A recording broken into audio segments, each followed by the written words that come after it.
good morning, good evening, good afternoon, good whatever time it is.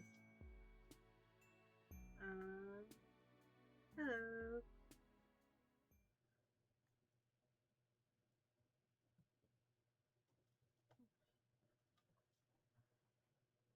I'm not prepared. Good job, Sushi.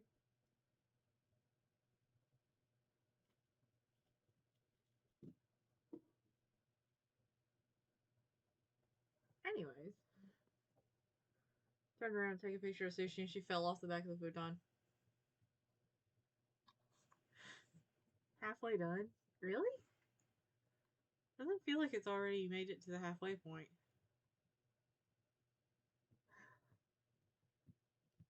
What are you doing?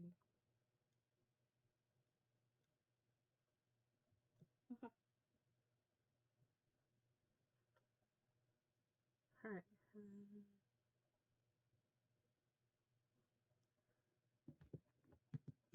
God, there's chaos all around me right now. I blame it on being like fully caffeinated. I may or may not have bought soda.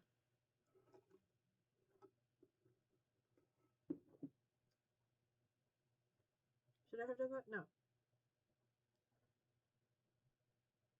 Will it be the last time this month? Also, probably not. Oh well. Let's get started.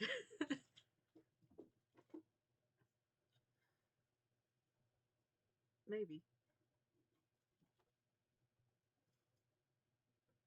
Alright, comfy now. Part of you has always been taken with the idea of purchasing a one-way train ticket to anywhere and boarding it without looking back. Or, in your current case, stowing away without looking back. Details. The idea had always seemed so idyllic. No strings, no obligations, just you and your journey, the wind in your hair and the taste of freedom on your lips. MC is a troublemaker, god damn. I mean, I guess it fits. Your little daydream didn't exactly involve careening across perilous extraterrestrial landscape, but you've always liked to think of yourself as the kind of person who is open to new experiences. Not to mention new friends. In practice, though, this tastes less like freedom and more like noxious muck. Which is what you're currently surrounded by. Ugh.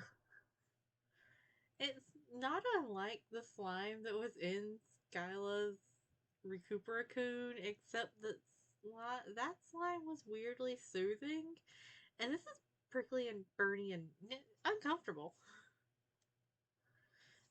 You thought you were being smart by sneaking on board, jumping into some sort of cargo carriage. Oh, how wrong you'd been. Bruh, what have you done in the time that we were away? Like, fuck's sake.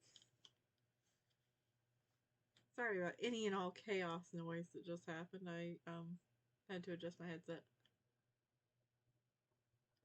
That's another reason why I kind of want to get a new mic that's like a stand mic, because I do adjust my headset a lot.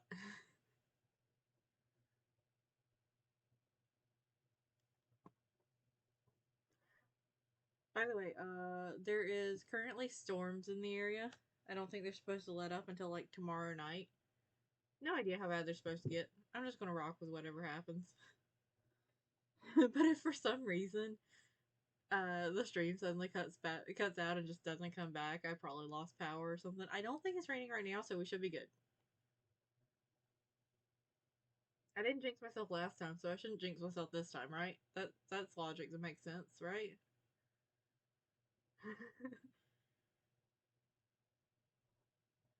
I think I think we're getting the remnants of a tropical storm or like a whole ass tropical storm or something. I don't know. I just got all of the alerts for weather.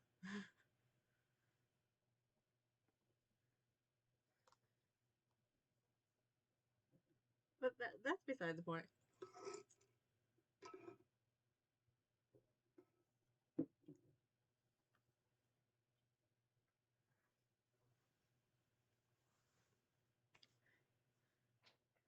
The trade off for not being caught, then maimed, and or killed for your blood color is apparently this. You almost would have preferred the maiming. God knows you're used to taking a beating by now. I mean, it's not wrong. Oh, hello? Wait, wait,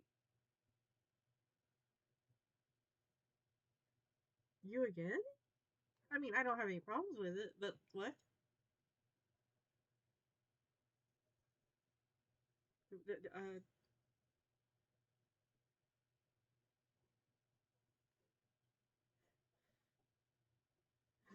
going to be a masochist by the time this is over if they aren't already? I think they might be. Judging by the situations they willingly put themselves in at this point, I think they might already be. Yeah, sure, we'll start here. After what feels like way too long, the vehicle slows down and you take the opportunity to tumble out of your slime jail onto the dusty ground, picking yourself up and hurrying away from the station before you can get spotted. Oh, well then. A little while later, you're standing at the beginning of a massive canyon, and your awful train ride almost feels worth it. The canyon stretches on endlessly, miles of yawning chasms and winding ravines at your feet. So, okay, take a wild guess what this reminds me of. Because I think it's gonna show like exactly what kind of childhood I had.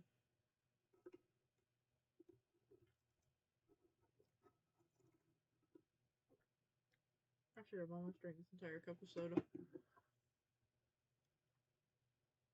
So, because this reminds me like very specifically of a game.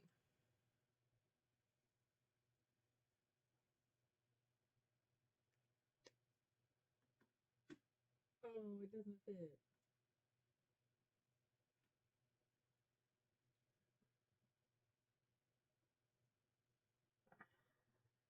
I don't think I'm exactly the most logged into the mental servers today. So it reminds me of the stallion of the spirit stallion of the Cimarron Game Boy Advance game.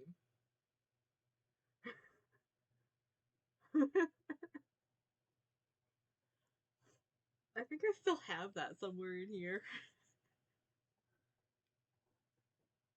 I don't think I think I've played it like all the way through multiple times and I remember nothing about it. Except for getting kicked off the horse a bunch.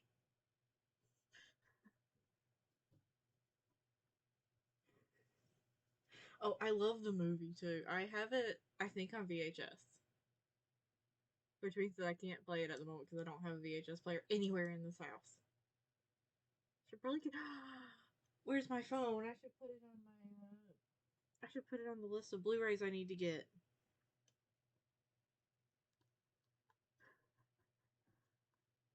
I also read a bunch of the books. Yeah, so did I. Like I very much grew up as a horse kid.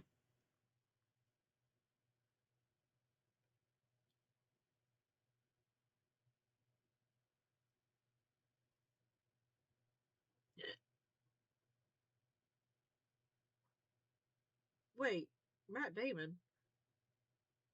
Oh, hold on, did I just accidentally find something out about like one of my favorite childhood movies?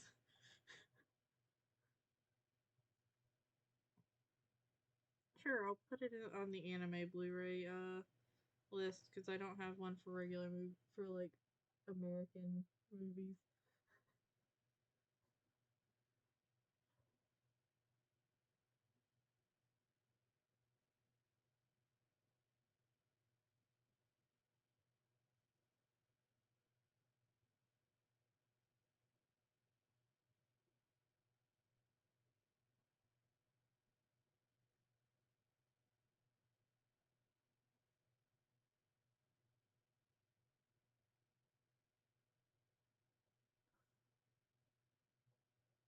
What? Hold on.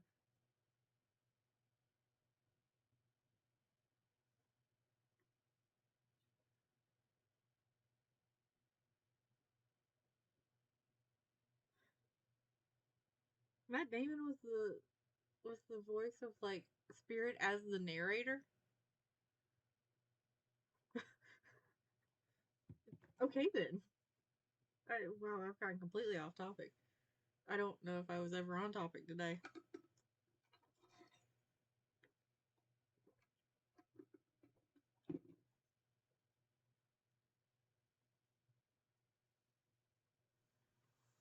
By the way, I don't. Okay. I don't know if you know this, but what was it? Bayer horses had like a licensed spirit stallion of the Cimarron like set, and I had it. Like as a kid, I had a lot of those horses. Master really liked horses.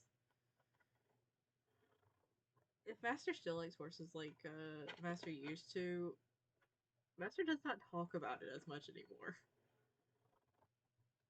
Also, Master is why I know how to ride a horse. I just don't ride horses because that's how I broke an arm. I'm also terrified of heights, so getting on anything that puts me at higher eye level than I am normally standing is a no. That includes like certain stairs walking, like if a shopping area has like a platform above or like two level, like a level where you can look down, it freaks me out. Okay, riding horses is like so calming, so long as the horse is also calm. Oh, I hate escalators. I don't like how I don't like that they move, but you don't feel like you're moving, and you can watch yourself move, and you can look down. No.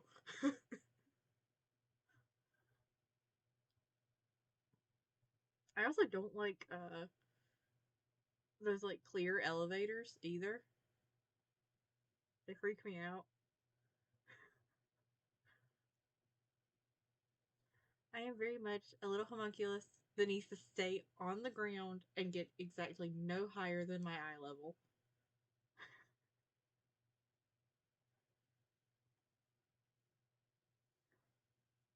Alright, back to the game.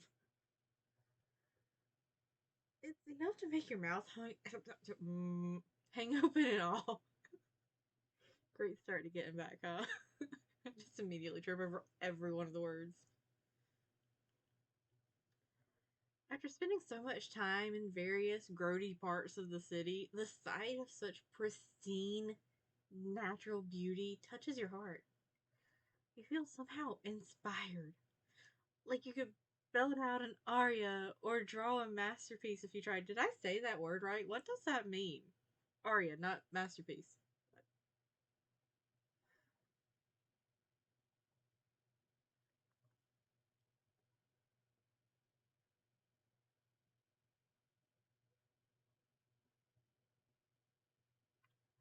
Oh, I can feel a hiccup. Oh, there it is.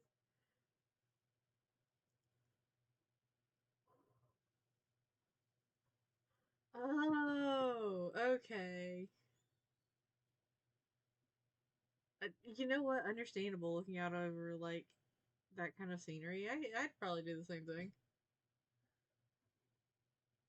But before you can begin exploring your hidden creative depths, you're distracted by noises coming from not too far away. You're not alone. You know what that means. A chance to get yourself some more of that sweet, sweet friendship. After so many successful companionship ventures, you're thirsty for more. You pick up your jaw and go investigate. The sounds lead you towards a trail along the side of the canyon, which in turn leads you down a roomy platform not that much lower than where you started. I mainly know the word from the MLP song, The State Aria. I feel like I should know that song. I don't remember how many seasons of My Little Pony I watched.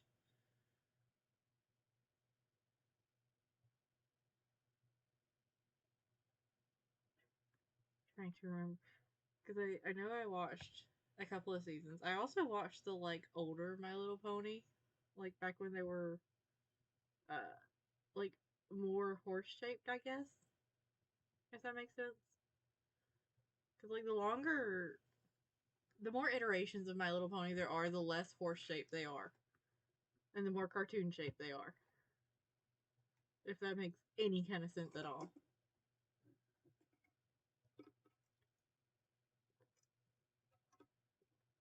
Ah, okay. I vaguely remember that. Keyword being vaguely.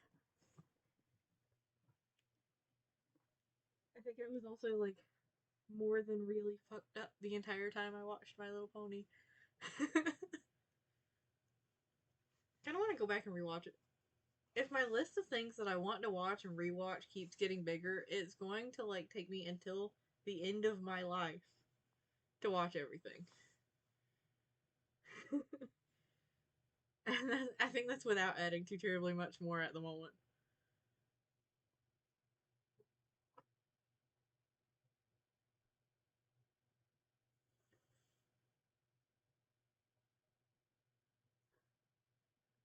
There's a series of sharp outcrops jutting out of the plateau. And perched atop the highest one is a figure dramatically framed against the moonlight. At first, you think he's peering moodily into the distance, but then you realize he's looking through some kind of contraption on his face.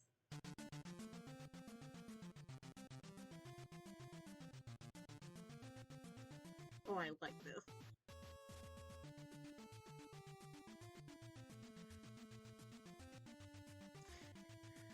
I really like this one. The theme is the jam. Thanks.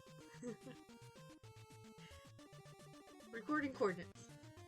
You look around, there doesn't seem to be anyone else here. So, what you heard was this fellow muttering to himself, you guess. I see. He's so wrapped up in whatever it is that he's doing that he hasn't noticed you yet. This guy has got to be hankering for some company. Being all by his lonesome out here in the middle of nowhere, you're sure of it. Ah, hold on. Let me fix that real quick. Is that better?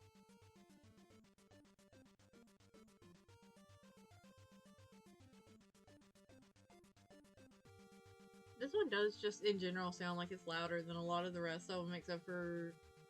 Whose was the other one that was like way louder than the rest?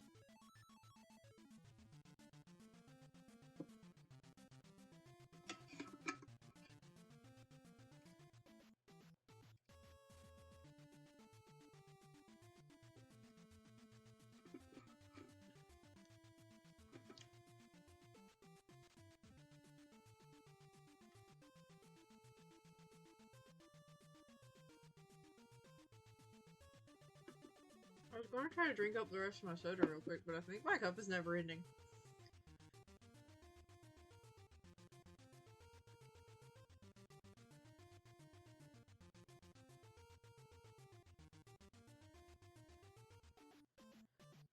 Oh, wait.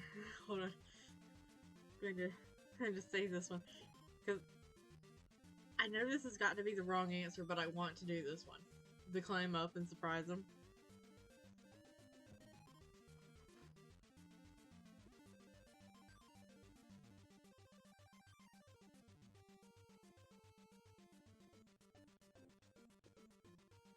Eagerly, you clamber up the side of the rock. Oh. Wow. This drop is pretty intense. But it's nothing you can't handle without plenty of determination and frantic scrambling. Oh. The music just like trailed off. Never mind, it's back.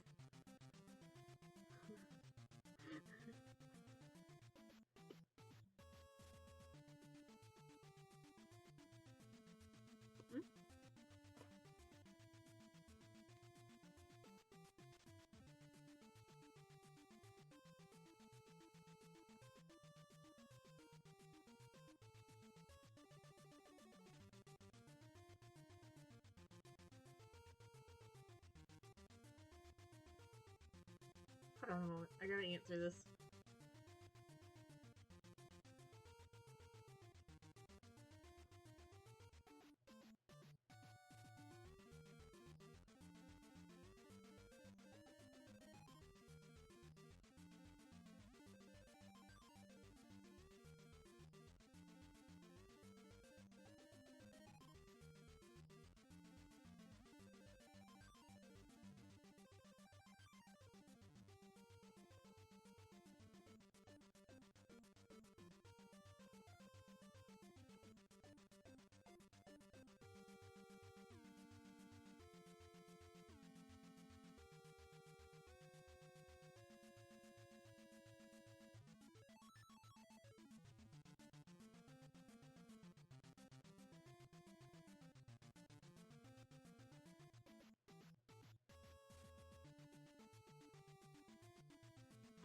I have returned. You finally make it to the top.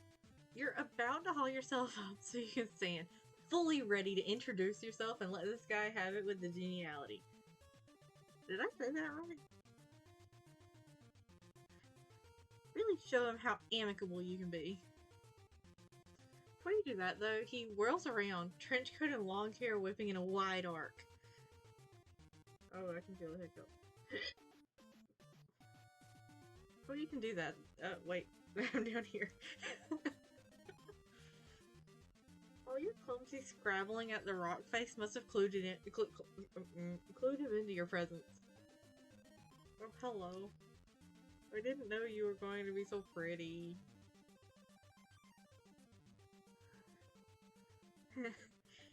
Did you really think you could sneak up? Fuck, words. Sneak up on me? His eyes flash. Literally.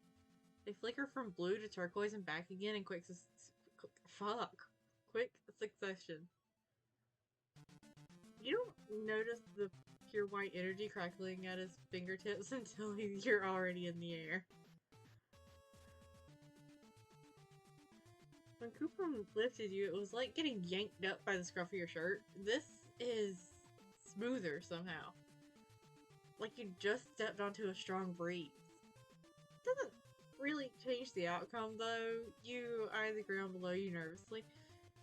Think again! Wait, you weren't engaging in any sneaking around. Honest. Or, well, you were, but you didn't mean anything malicious by it. You were just after some quality hangouts. Unfortunately for you, he doesn't seem very moved by your heartfelt entreaty. Ooh, interesting. A likely story. You were looking to gank my data to get a frond up on the game. Don't try to deny it. You don't know anything about any game, but before you can explain further, you're unceremoniously released. I thought we were just gonna flop through the ground. You run through quite the spectrum of emotions as you plunge downwards, but the strongest by far is regret. Regret that you'll emerge from this altercation stands the true use of your limbs if you're lucky, but also stands a potential new friend. He just fucking yeeted us off of a cliff.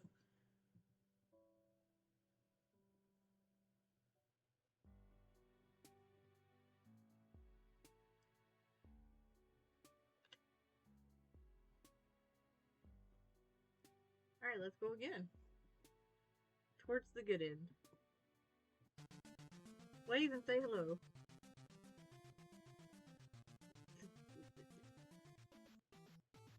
Sporting your most winning smile, you call out a greeting and jauntily wave. Give a jaunty wave. Fuck, words. Give a jaunty wave. There we go. That gets his attention. He's so pretty.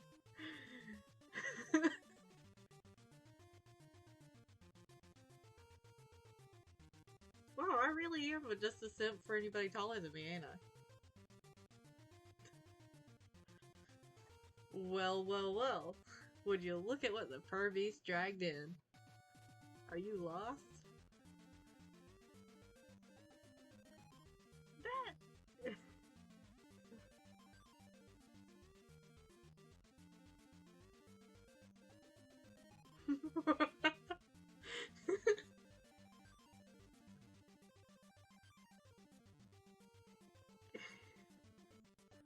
Oh, I love that.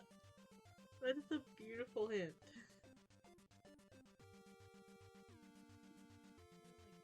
I might have to adjust myself so that my ears aren't like in the way of the chat box from now on.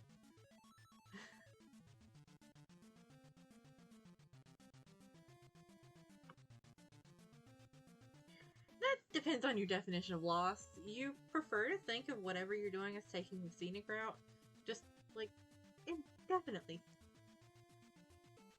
Your new acquaintance and hopefully soon to be pal snorts, unimpressed. Oh, fuck. It would be better if you did that somewhere else. I cannot do the voice that I would love to give Ajda. Ajda. Ajda? I remember having to look up how to say his name. And I don't remember how to say his name anymore.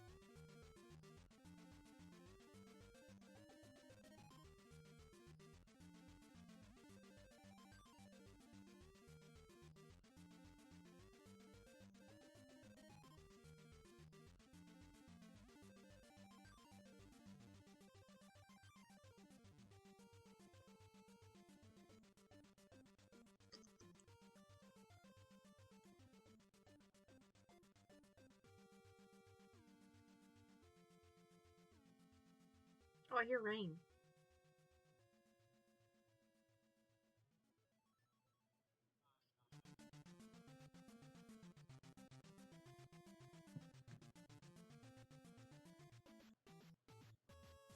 But anyways, I cannot actually do the voice that like goes on in my head when I'm reading his lines. It's not in my range, which is a very limited range anyways.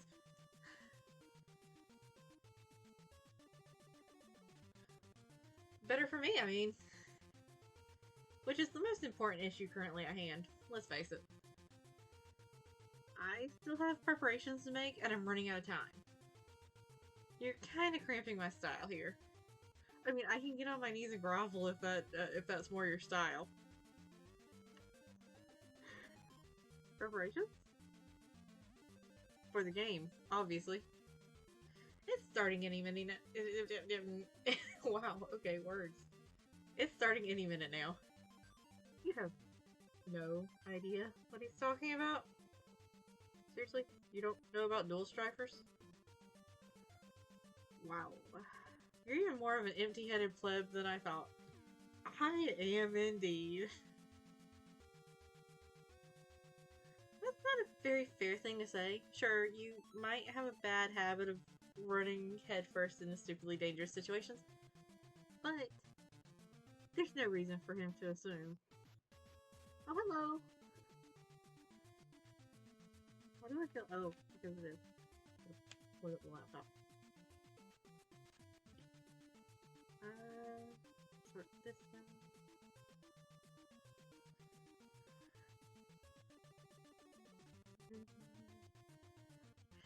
Your voice is drowned out by a crackling sound. He's levitating down from his perch towards you.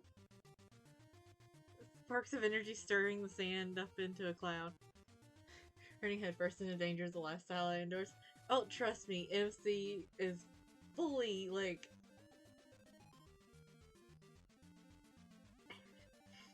neck deep. I was gonna say something else. But fully neck deep in that lifestyle. And endorsing it whether they mean to or not.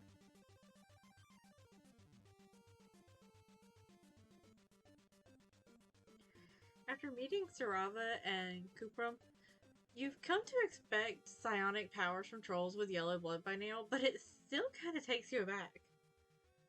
Pretty. You stumble backwards, falling on your ass. The troll is unbothered by your spill, continuing to address you while you're sprawled on the ground. Yes, please? I'll explain. Dual strifers pits Alternia's best and brightest against each other in a timed event designed to reveal the most skilled among the group. Which will be me, of course. That goes without saying. Wait, is he scouting out the arena before? Isn't that technically considered cheating?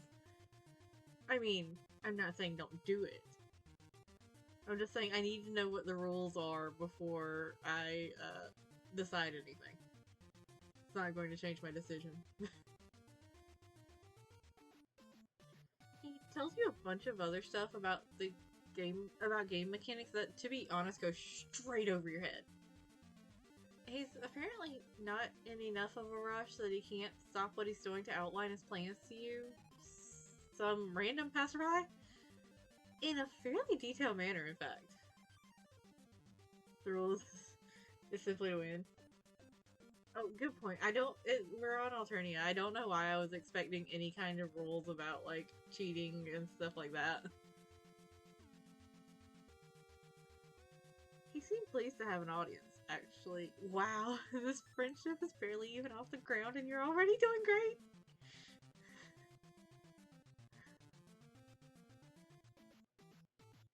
What is that jacket and why can't my brain decide if I dislike it or not? It's a great question. I think it was described as a trench coat at one point, right? Oh, where's the log? Is this the log? It was... Wait, I don't know if it would be in this one because I think it was in the first bad end. I'm pretty sure it's some kind of trench coat.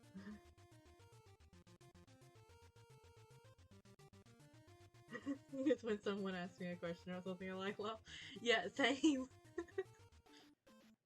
Just like accidentally activate that dialogue tree.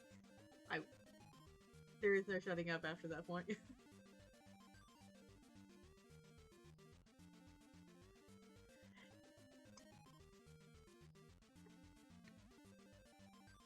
You get back on your feet and nod along sagely, pretending to understand all his rambling about strategy and whatnot. Exactly.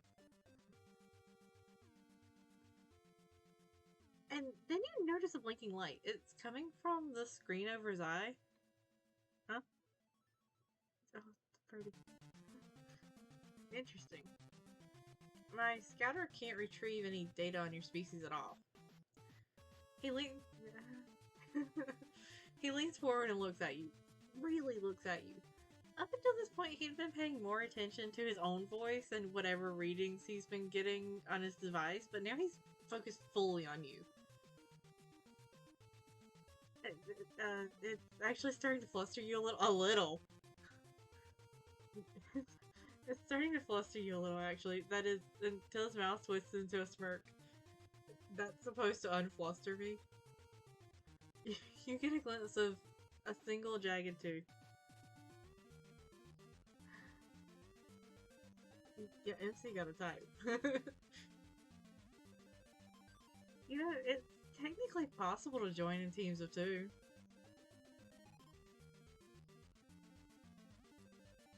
Yeah, okay, I read that right. But now you're here. Is he saying what you think he might be saying? Excitedly, you clarify whether he's asking you to join the game as his partner. Is that why I'm getting so tongue-tied? Am I just like permanently flustered just because of his character design? What is going on here?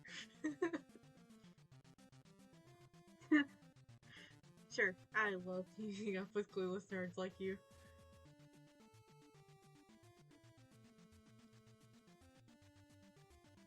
Man, the past two streams have just been... This one and the one... And the class trial are just me being, like, unnecessarily horny over character designs. Yeah, the horn repair. That just makes it better. No. You'd be a nice element of surprise, though. Could use you as a collateral resource. Fodder. A lackey. Okay. Won't be the first time. What do you say? Someone just info dumped over a game to the first person who listened. MC isn't the only nerd here. Yeah, absolutely. MC is for sure not the only nerd here.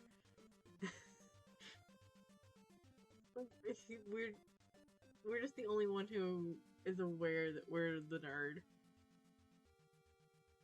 That doesn't sound nearly as flattering, but it's an opportunity to help, and you founded so many great relationships, or great friendships, on doing whatever favors random strangers have wanted you to do for them already. Why stop now?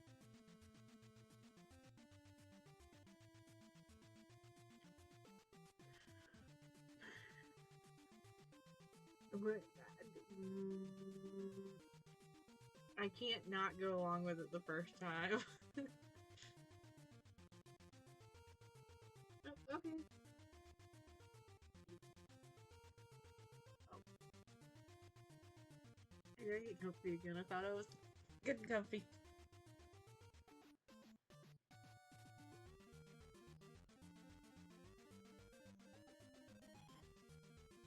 the way, this chair, despite the fact that I constantly complain about it not being comfortable, must be at least somewhat comfortable, because if it was uncomfortable enough, then reasonably getting a new chair would be higher on my list than getting a new mic, right? That's how that kind of thing's supposed to work, right? Or is it just that I only remember that it's uncomfortable when I'm sitting in the chair?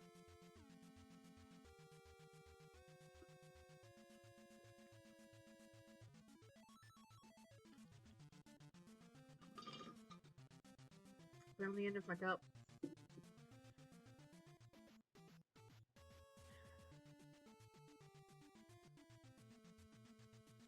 The title might not be much, but that doesn't mean you can't excel at it. You tell him you accept his offer. Excellent.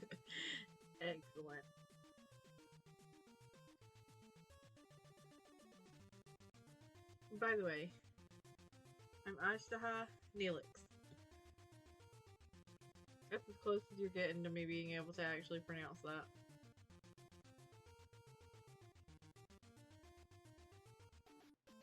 But you must have known that already. You're not sure why you would? Maybe he's some kind of big shot? One of our past friends, knows him. Do you not pay attention to what your friends say? There we go. I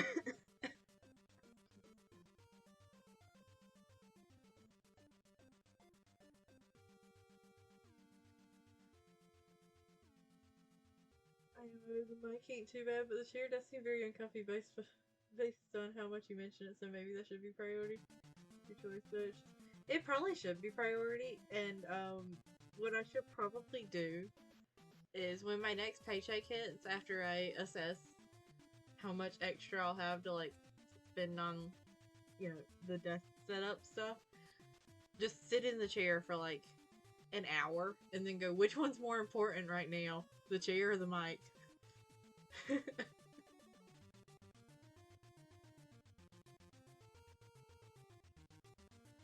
Come to think of it, the name does ring a bell. You've heard it before when you were in the middle of infiltrating a bandit hideout with a mercenary. Connell.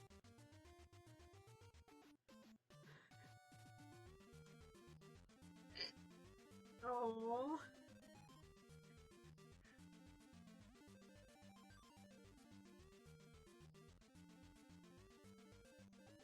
Give head pats for me. If your cat allows head pats. Some cats really don't like head pats.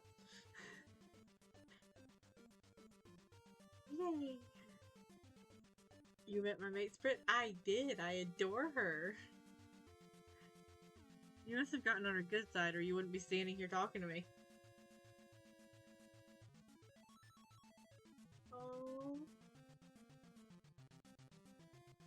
Because you'd be minced into the ground finer than grub paste. He's grinning like he's really proud and fond about Connell being the sort of girl who'd make mincemeat out of someone as soon as speak to them. If he wasn't talking about her literally murdering you, you might find this reaction endearing. I still find this reaction endearing. Hang on. She already has a partner? Why isn't she here? Ashta's expression sours abruptly. My partner isn't here because she didn't make our agreed rendezvous, our agreed words. My partner isn't here because she didn't make our agreed upon rendezvous time. And please stop being a coward. Yeah! Just like, go in whole hog every single time. What's the worst that can happen? You die? I mean, probably, but MC has escaped death far more times than anyone should. He says the word partner in an overdone, exasperated huff. As if he thinks she might be listening from behind a boulder somewhere and he can somehow shame her into appearing. You remember what Philippa said about mercenary duos often being quadranted pairs, i.e. romantically involved, did his girlfriend stand him up? Yikes.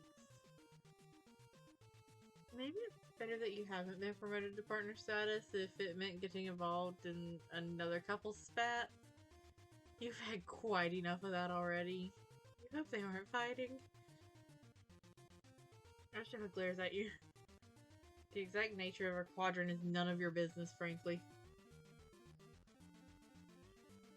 Okay! Now, come on. We're wasting time.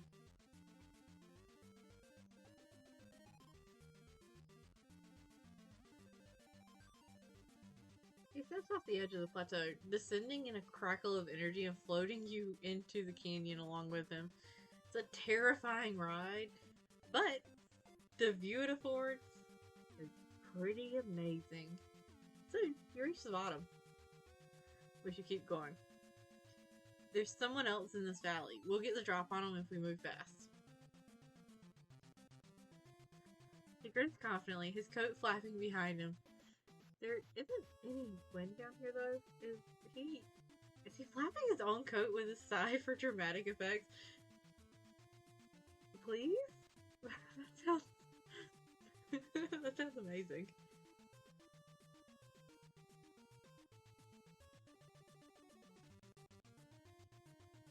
Imagine your partner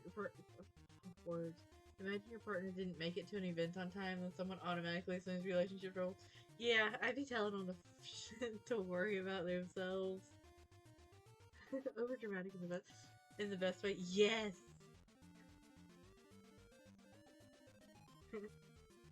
Fresh blood to me, like. You blink. Tentatively your feet. Blood?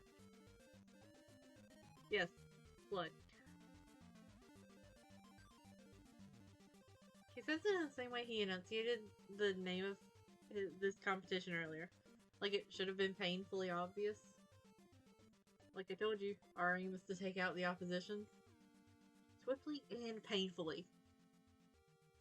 To win, we have to be the last team standing in this entire canyon. Weren't you listening when I explained earlier? God damn it. You've been proceeding under the assumption that this was some kind of elaborate competitive LARP. Like, solve some puzzles, get out of the giant canyon before the other guy type of deal. Perhaps arm wrestle your competitors into submission if you run into them, but no. This game involves actual violence. You probably shouldn't be surprised. You've been on Alternia long enough now to discern that, boy, trolls sure do look killing. Both of you to assume MC listens, like, ever. Yeah, maybe you should, like, be calling, your mate's Brit and, going, hey, does this motherfucker listen to anything that gets said, or does it just go, right in one ear and out the other? Because I feel like you get an answer real quick there. You've made friends with plenty of trolls who have less bloodthirsty hobbies, though. You asked him whether he's ever considered getting into excessive bodily force poetry or streaming sick beats. Please, you're kidding, right? You have no time for joking around. Don't tell me you're already getting frosty strut pods. Can't work with someone with such a flimsy sense of conviction. You reassure him that, no, of course not. Your strut pods are as toasty as all heck. But he's no longer paying attention to you. His scouter glints. There. Oop. And he's gone. He flashes past you before you can blink, riding away to the side to a collection of rocks sitting behind you. Target acquired. Nice try thinking you could outsmart me by laying in wait and launching an ambush. Cowardly move. And sloppy. Very sloppy.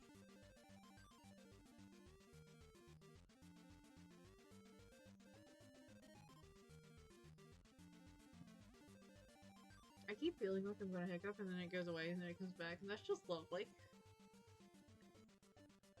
Now, prepare to get owned. Resistance is oh fuck. Abruptly, Astaha freezes. You hesitate, unsure as to what sort of threat you're dealing with here? But then a troll girl with a cerulean blue symbol on her shirt pops up from behind the rocks. She giggles menacingly, making Astaha turn towards you. His expression is blank. His nifty brain power is now under your competitor's control. To echo Astaha's statement, oh fuck. You need to do something fast. You have the harebrained thought that maybe you can grab Astaha and physically wrest him from her control. You launch yourself towards them in a mad dash, attempting to call out a chilling battle cry, but it comes out more of a pathetically broken yell. Oh, that is a beautiful sprite. It is. I was dealing with that in the lab too. Like I could feel my nose itch. And I'd be like, oh shit, I'm about to sneeze, and then it would go away. I'm just full of like full of like pathetic bodily edging that's not the fun kind today. It is. It really is.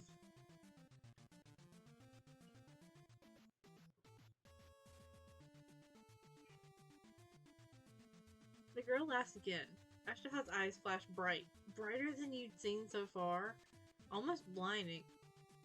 Oh, hell, those are straight up eye lasers, aren't they? And they're really powerful. Holy shit. You've met some strong trolls, but this kind of power is something else.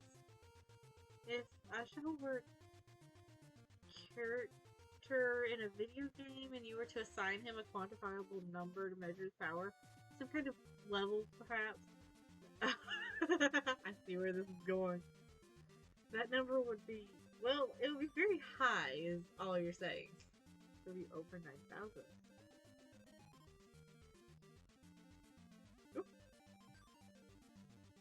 Ashtaha's lasers shoot at a point above you, scoring a deep gash in the rock and sending rubble toppling downward. You reach out, grabbing at Ashtaha's coat. You have to get out of here. The girl doesn't stop you, merely leaping out of the way of the certain doom that's hurtling rapidly towards you. You think you see something out of the corner of your eye. Some last-ditch hope at not getting squashed as flat as a grub cake. You race towards it. Your first thought when you next open your eyes is that death has finally come to tenderly cradle you in its sweet, loving embrace. But you quickly realize that you're in a cave, not the afterlife, and that the reason you can even see anything right now is because the area around you is brightened by a light coming from Ashtaha's scouter. Through sheer dumb luck, you must have run towards the single safe spot in the entire ravine, this hole in the ground. It's as if this hole was sitting there, carved out of the rock, waiting to be your escape route. I've had that happen. Sushi's done that, like, when I've been asleep and just launched herself off of me and woken me up.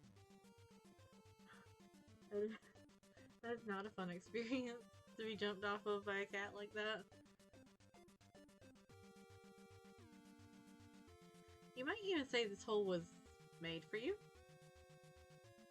Fuck!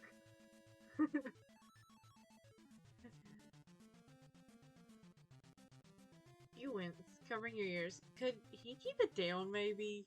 Your nerves are a little shot from almost dying for the umpteenth time this week. Oh, yeah, like, he's the one who should be keeping it down. It's totally not him that's, like, got the biggest stake in this competition or anything, right? And see the Saint Horror manga? I don't know. Sometimes I wonder.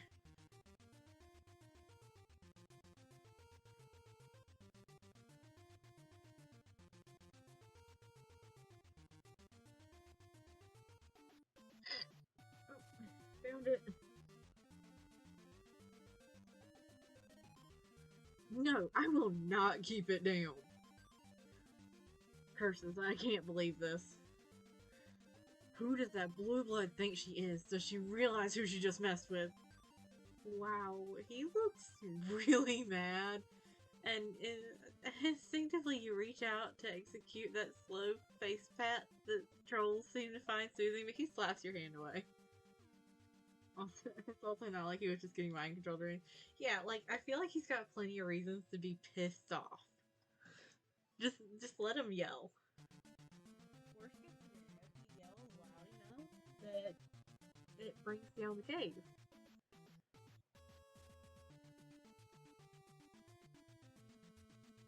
What do you think you're doing? I already told you I have a moral. You stand around an apology. It seems like it just seemed like the right thing to do. Plus, you thought Connell was his mate Sprit? Seems to realize what he just said. A hint of yellow touches his cheeks, just barely visible in the light. Oh! He didn't even want to admit it, did he? That's what I said. I already have a mate Sprit. Wait, are they not on clear... So, are they not on clear terms of what they are, or... is he embarrassed that he's got... Morel instead of mate Sprit?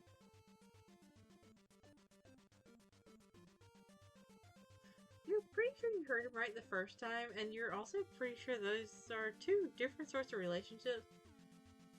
But you let the subject drop. No need to rile up your new friend more than he already is. Oh, he wants her to be both? Oh, that's adorable! So, like, if I remember correctly, you can just kind of, like, flip-flop between them depending on, like, how y'all feel about each other, right?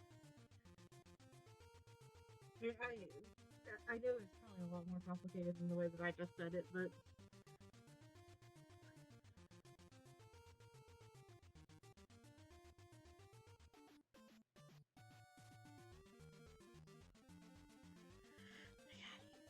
He's so adorable. Like, this sprite in particular, this, like, makes me want to, like, ruffle his hair. And then immediately get the shit slapped out of me for it.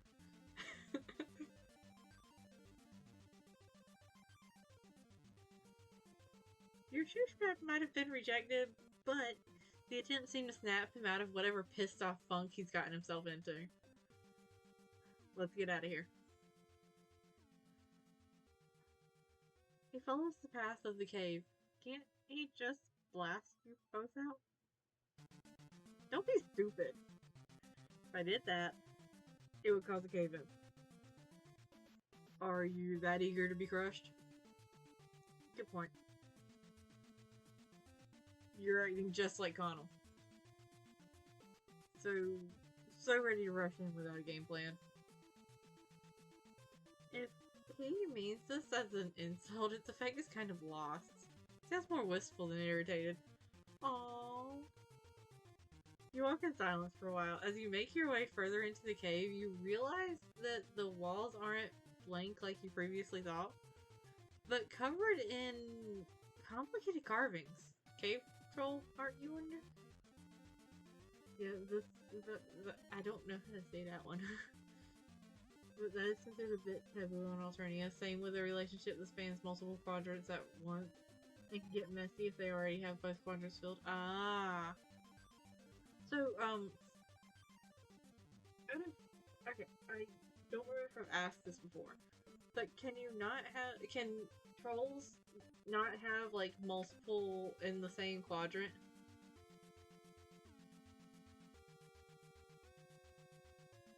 Are they just, like, locked into, like, one for each quadrant?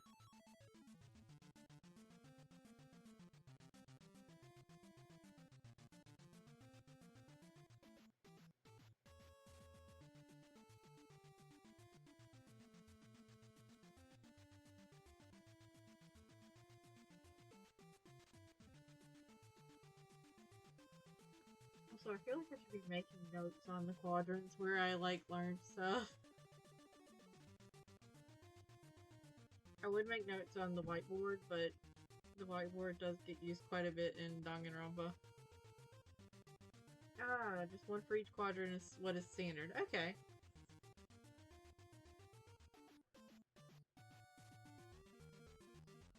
You walk in silence for a while. As you make your way further into the cave, you realize... Oh, wait, I already read that. Wow. The whiteboard is for murder. Yeah, murder and crochet. I know what you're thinking. The life as a prince among trolls must be an enviable one. You snap to attention. Yes, yes, of course. You were definitely thinking about him and his life story just then. I don't expect someone like you to understand. You obviously a completely average person who will live out their life in perfect mediocrity. But not me. You don't know what it's like to be born so gifted. Completely average. That's you, alright. You try your best to be sympathetic. Having rad powers must make things really hard. What? No way, it's fucking awesome. But, as you've clearly seen, it can attract unwanted attention from pathetic individuals who aren't nearly as talented themselves. Who are desperate to have some unbeatable psionics in their corner. To be honest, the Empire is no different. And it's not like the rebels are much better. Connell and I really don't care one way or another. We're just here to off jumps and get money. We look out for ourselves first and foremost. But eventually, we'll be sent off planet to do the bidding of the Empress, just like everyone else. Okay, you can see why having... yeah, understandable. Yeah. Okay, you can see why having no say in the matter kinda sucks, but isn't there opportunity to do cool shit in space too? Ashton's face draws up an awry expression. Yeah, with someone else calling all the shots. You keep walking. After what feels like hours, his scouter flashes again. We're here. Oh. He lets the wall have it with his eyeliner.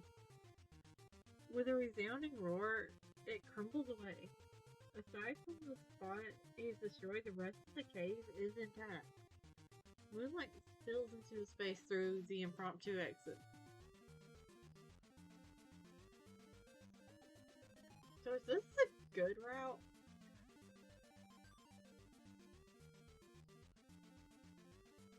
Yeah. Understandable.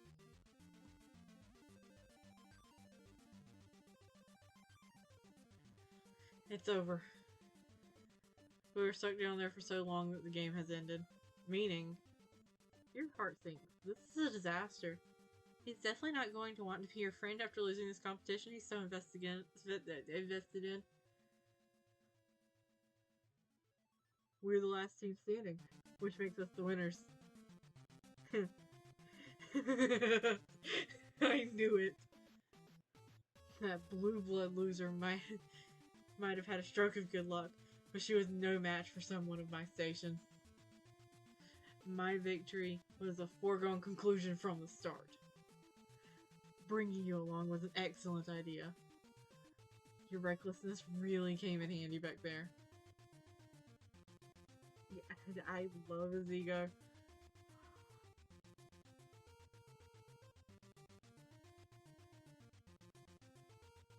I'm starting to think I have types.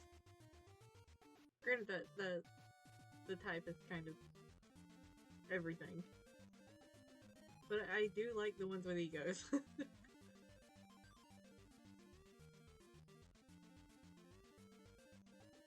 He's thanking you, you realize. Or something close to it. Modestly, you assure him that it was no problem. A prince knows when to give credit where credit is due. Celebration is in order, I think. Once we collect our prize. There's a prize? Fuck yeah. I can see that. I watched Dragon Ball so much when I was a kid. Like, that's where my first, like, crush that I remember came from. And it wasn't Vegeta, but Vegeta was one of my crushes in childhood. Oh no, the ego thing started from, like, the very beginning, didn't it?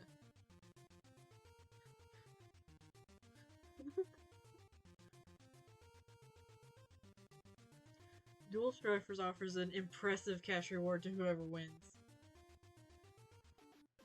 You'll get a cut as well, of course. Whoa. Money! This'll be the first time you blade your hands on the stuff since you crash landed. Maybe you'll be able to finally purchase a warm meal, or clothing that isn't from somebody else's closet. Are we still walking around in the bathrobe? Or did we change into the dress and run with the dress?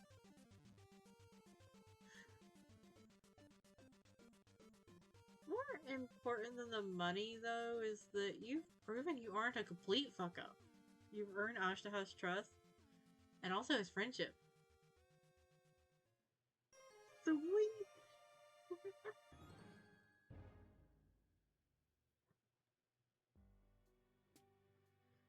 Alright, now time to fuck up again.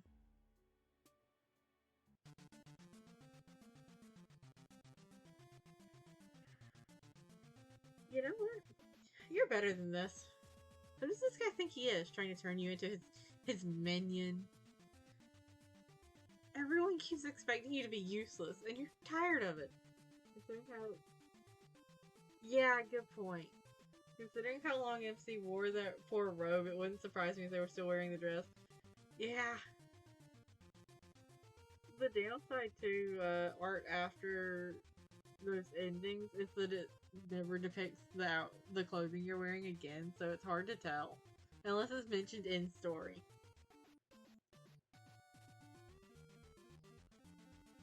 You've accomplished great things. You say, stamping your feet, kicking up a real hullabaloo. We're never getting that thing back. Yeah, that thing probably just, like, vanished. Like, Trixie probably picked that up after you changed and went, yeah, this needs to go in the trash. You're a big deal on your home planet.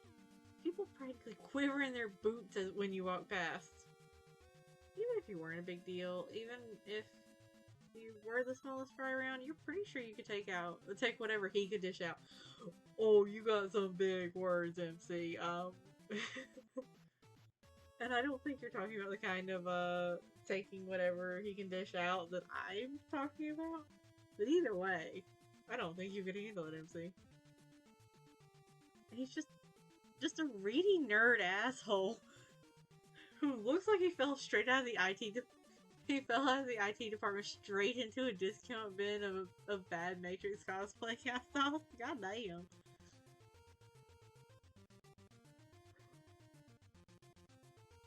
You have no idea what you're doing. Absolutely nothing you said about yourself is true. You're spewing hot air and pure vitriol.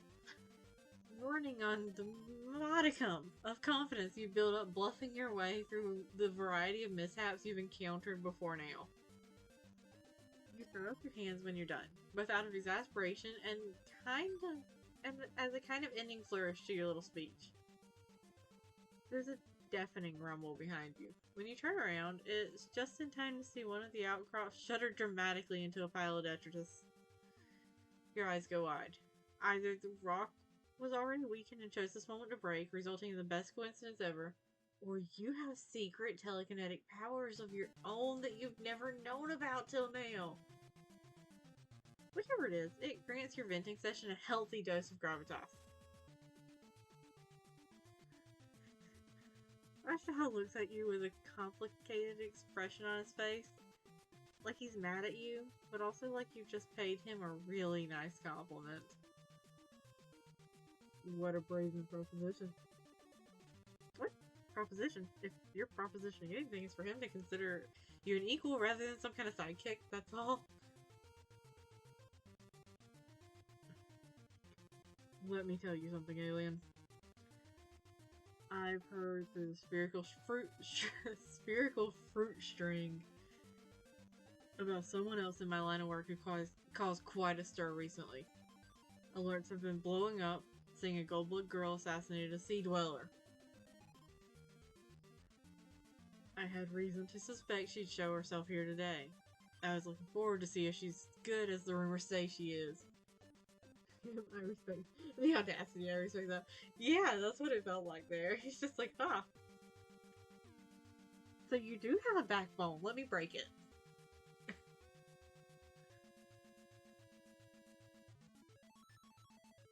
A gold blood girl. That's what the alerts say.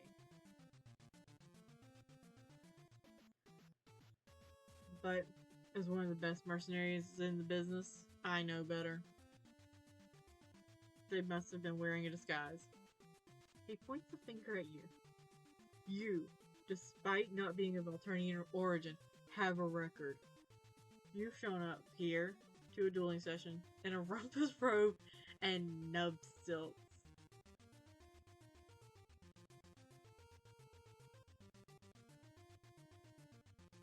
We must still be wearing the dress, because the other one was called an ablution robe.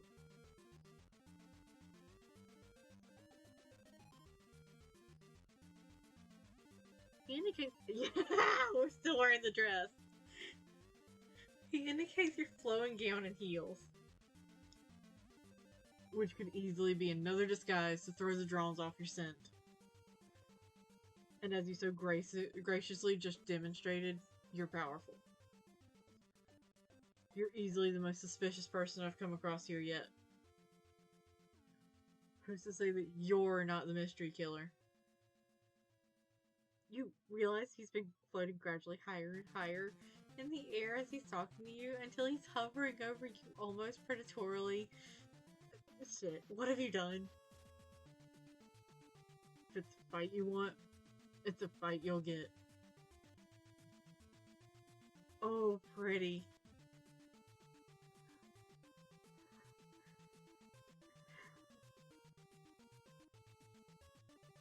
His eyes light up in a bright blue beam explodes the rock next to you. Yeah, he's so fucking cool. You turn tail and run, but he follows, trailing along behind you like some kind of like some kind of angry helium balloon.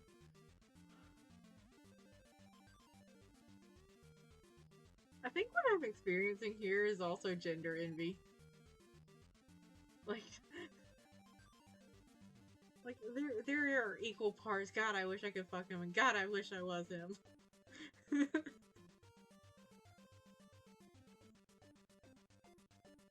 Favorite psionic eye color combo? It is pretty. I've already forgotten what some of the other ones were. AU where everything is the same, it's just a balloon. I'd read it. He doesn't stop shooting at you, and you can feel the lasers rush past you, rustling your hair and clothes as they cut through the air. Gosh, he's powerful. Takes your breath away. You'd be in awe if you weren't busy running for your life. You always wish you had some sort of device that could measure just how powerful he is. Except, no, not really on second thought. Knowing his exact power level will probably be so frustrating that you'd immediately break whatever device that would call for with your bare hands. I love that there are like 2 different variations of a reference to that meme. I like remember watching that scene in Dragon Ball. Like, I still clearly remember watching it as a kid. As strong as he is, though, you can't help but notice that none of his shots are all that close to hitting you. It's not like he's trying to intimidate you, provoke you into fighting back.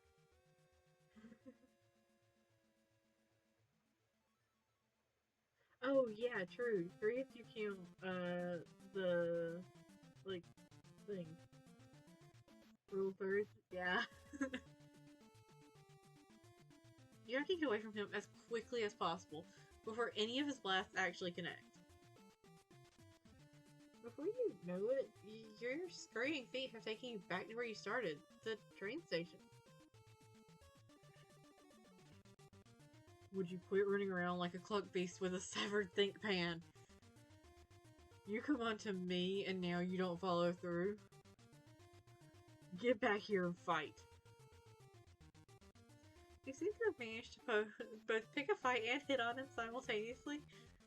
Maybe he thinks you want that hate man space thing with him? God, I mean, I'd take it.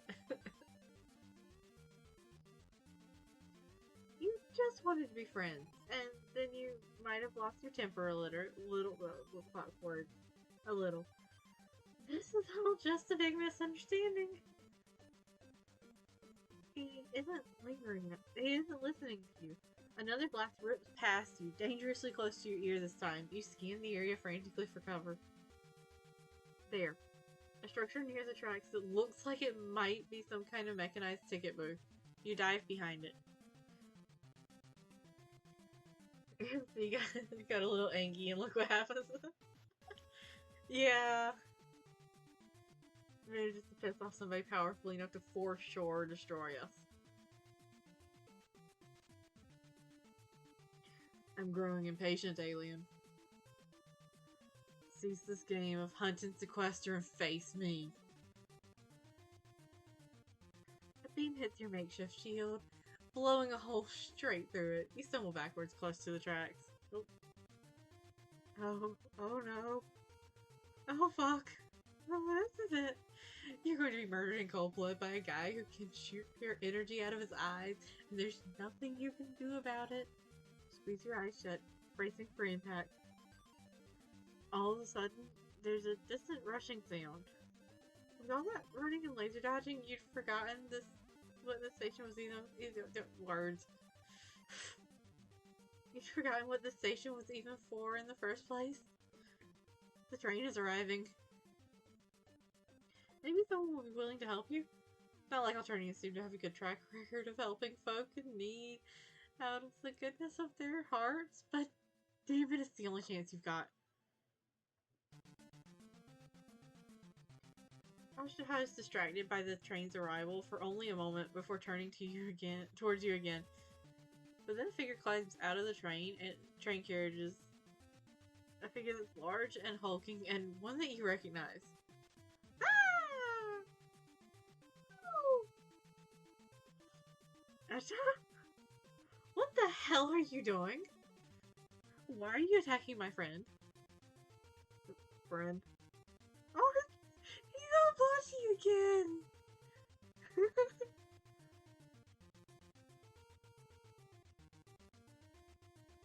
You know this globe's for Sponge? Why didn't you tell me? They're the assassin I've been looking for. What? You idiot! They're no assassin. When I met them, they freaked out over a little blood. They've never even killed before. What? What about their powers? Kama squints at you. Like she's thinking very hard about what your more exceptional qualities might be. They're pretty good at falling on their ass. And freaking out in the middle of a crisis. And being squishable.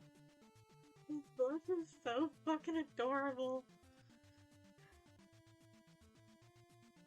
Ashtaha's expression goes cold. Their ass doesn't kill count, yeah. We haven't had an accidental ass killing anytime lately, have we? Ashtaha's expression goes cold. His eyes stop flashing, but he still looks like he could kill you with his glare alone. I see. So that's why you were running away. You were lying.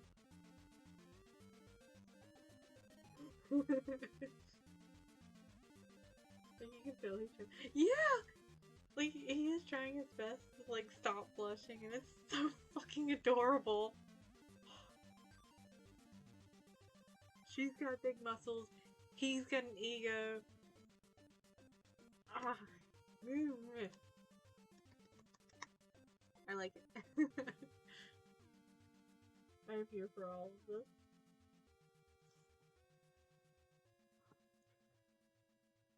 What an immature ruse.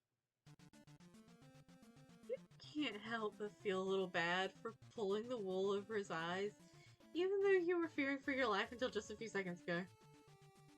The brain's grown, and they both have the beauty. Absolutely.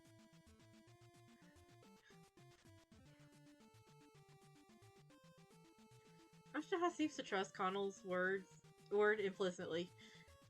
Now that you've been exposed as nothing but a regular Joe, he seems to have lost all interest in you.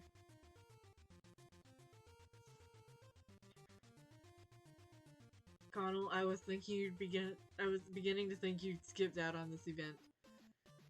Of course not. I missed the Omni Scuttle Caravan. And the desert has shitty reception, so I couldn't call. You know that. That's right. Well, I'm glad you made it. I've let myself get distracted by this peon for long enough. Let's go strife some losers, own their nooks in battle, and profit. Fuck yes. I'd love to stay in chat, kid. But there's a bunch of culls in that canyon with my name all over them. Later. You watch wistfully as they set off back towards the canyon. If only you hadn't lost your temper and lied out your ass like an idiot, you might have been walking along with them. Rip MC didn't even get to be the third wheel. Yeah. Rip MC there. Now see, with the good ending, you have the potential. There's still the option. Instead, you're here alone, on the ground. Your friendship having slipped through your fingers like all this desert sand. Just sitting on the train tracks.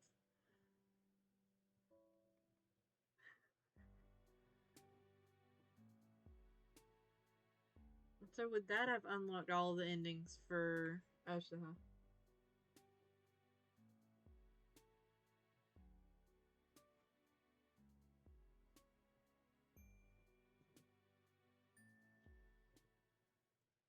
Let's move on to,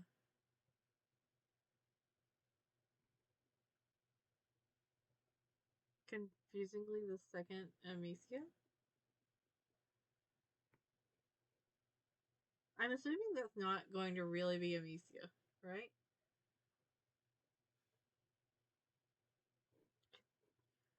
I just can't get over how awesome he looks. Like, that's not fair.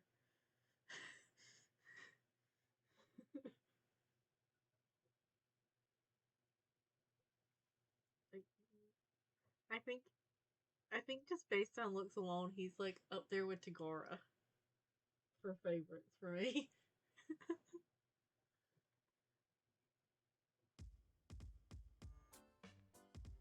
Your gown flutters as you hop off the train. You feel like a very grimy Disney princess with no shoes. Just a deranged Cinderella who left both glass slippers on the castle steps. Before you decide in which direction to continue your merry jaunt, it's decided for you. As in, a small bluish missile slams into your midsection and sends you tumbling down the hill behind the train tracks, rolling over and over, and goddamn do you hope you don't kill anyone with your ass. Especially not yourself. Okay, look, with the way MC's ass gets talked about, MC has got to have the fattest, juiciest, thickest ass ever.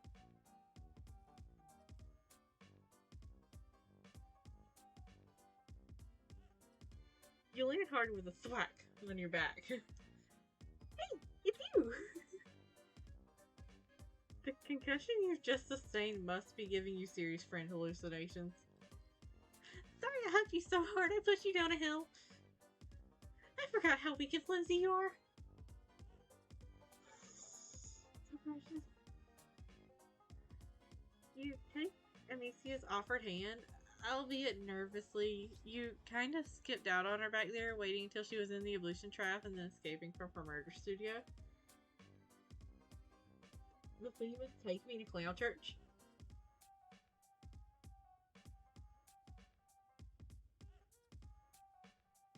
I mean, I can vibe with it, but I feel like I'm sticking with the whole, this one's not actually going to be about her. Yeah, Amicia is a very strong, friendly child, and MC is very frail. Absolutely. Oh, hello. Who are you? You've been so naive back then. You didn't know about recupera raccoons or grub cakes or hate dating, and oh god, is that a that is a giant murder clown, isn't it? Wow. She's even bigger than the adult you saw at the bandit lair. God, why? Why, whenever you think you've met the biggest, meanest bastard this place has to offer, it offers up another, bigger, meaner one? Yeah, friendly if she doesn't want to kill you for your blood. True. Without thinking, you put yourself between Amicia and the purple blood. Pretty dumb considering Amicia can pick you up with one hand, but you just rolled down a hill and you aren't at peak performance. Is it Shahid?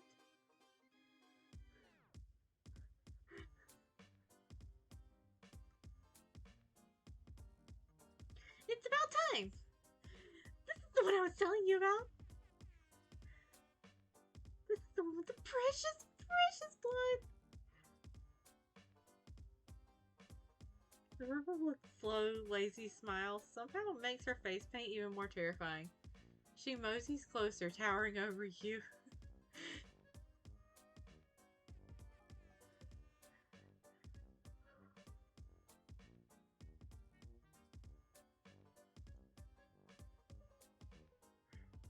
A true pleasure, small thing. I have no idea what voice to do for her. Any friend of Little Blue is a friend of mine.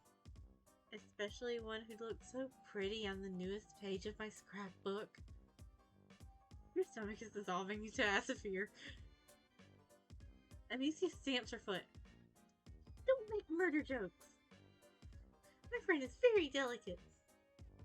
You nod furiously. You are so delicate. Just a whiff of murder gives you the vapors.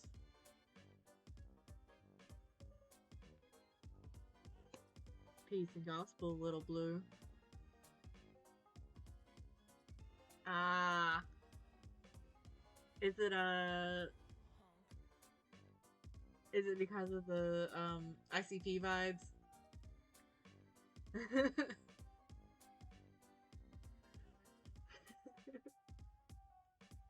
Water is way over there. Hold on. I need to go on an adventure. Why didn't I put it closer to me before?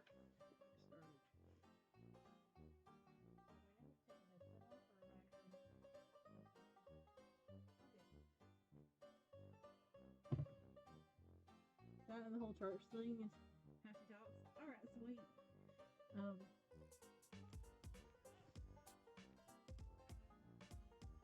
Prospect and hope? Interesting. Hold on, let me get into character. Bless your heart. Alright, we're good.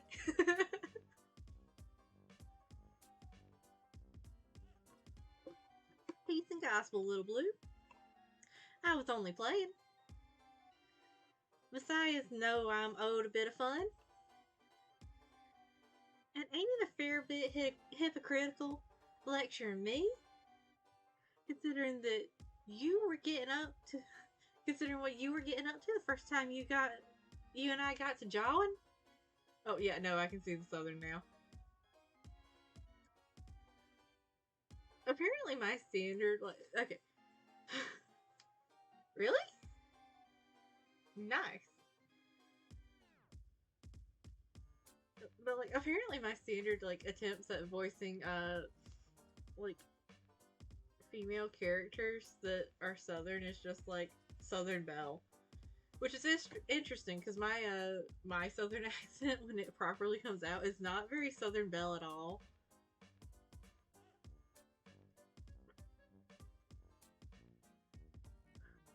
Ripping off heads and all. Amicia goes blue. Wait, Chahut? Chahut? Winks, and you experience another spasm of fear. You clench your fists so she can't see your hands are shaking. If there's don't be a wuss. Like, get in there and get it. To distract yourself, you ask her if she and Amicia are morals. There we go, hiccup. You figure that's always the safest one to start with, safer than, so do you guys hate fuck a lot? Starts grinning again, and Amicia blushes even harder. No, silly, of course not. I'm way too young for quadrants. Know a couple of motherfuckers that started younger than you, little blue. Still, there's no point. I mean, you're leaving in a couple of paragraphs? Amicia stares at the ground sadly for a few seconds before she gets herself back together. But that's why tonight is gonna be the best! Our final hunt! She said hunt? She said hunt, okay. And I'm so glad you're here too! She beams up at you. You try to smile back, maybe achieving a half a grimace. When Chahut leans over Amicia, it's with a certain menacing fondness. Sounds like a party, my most vicious sister. Only, oh, we got us a smidge of a scheduling conflict. Huh? The massacre's tonight, little blue. Last massacre I'll see planet-side. Gotta present my glutes and testify before my most mirthful messiahs for the last time. You sure didn't get any of that. Every time you think your days of unbound ignorance are behind you, you turn over a stone to find more little squirming bits of cultural miasma stuck to suck in.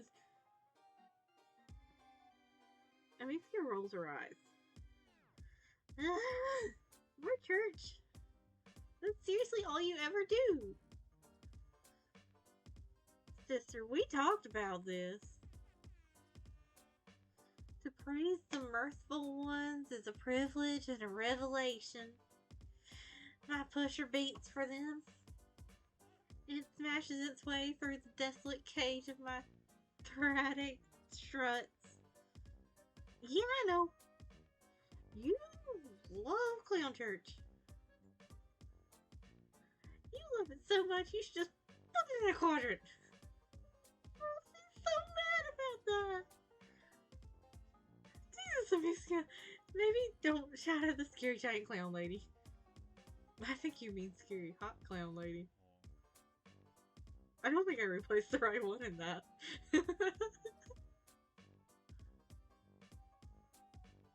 Chahut puts a giant hand on Amicia's head, ruffling her hair like she's an angry puppy. Simmer it down, girl. Good news is, we got us a tiebreaker. She means you, doesn't she? More decisions?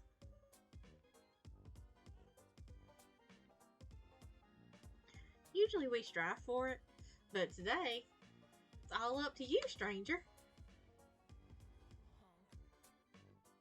I very much understand the take me to clown church thing now. Like, it's beautiful.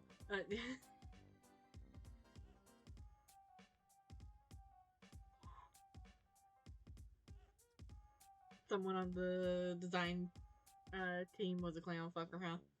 I'm a-okay with this. You don't know much about religion, but you have recently become pretty good at reading people. You have the slightest little suspicion that insulting this woman's religion might be unhealthy. Besides, it would be rude. So, does MC... Like, has MC ever properly interacted with any of the Purple Bloods other than, the one that was, like, in a quadrant with the person that they stole the apartment from?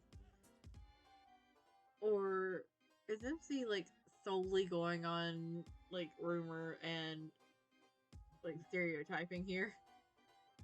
And, you know, the fact that, like, every Purple Blood we've run into casually that we haven't even interacted with has been massive.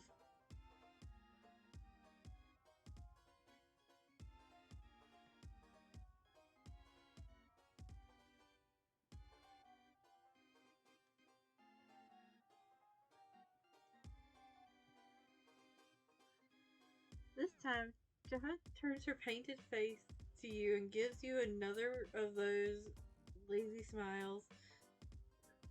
Oh, this one went. I skipped an entire word. Okay. Outside the ones they killed, no real interaction. I didn't think so.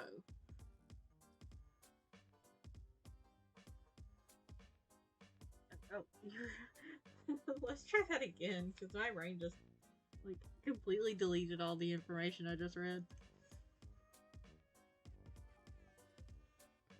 This time, when Jahat turns her painted face to you and gives you another one of those lazy smiles, you are filled with a sudden flush of excitement. God, what if you could become friends with her? I've never had a friend this cool or this scary. Amixia rolls her eyes. Fine. Have fun, I guess. Doing totally boring stuff.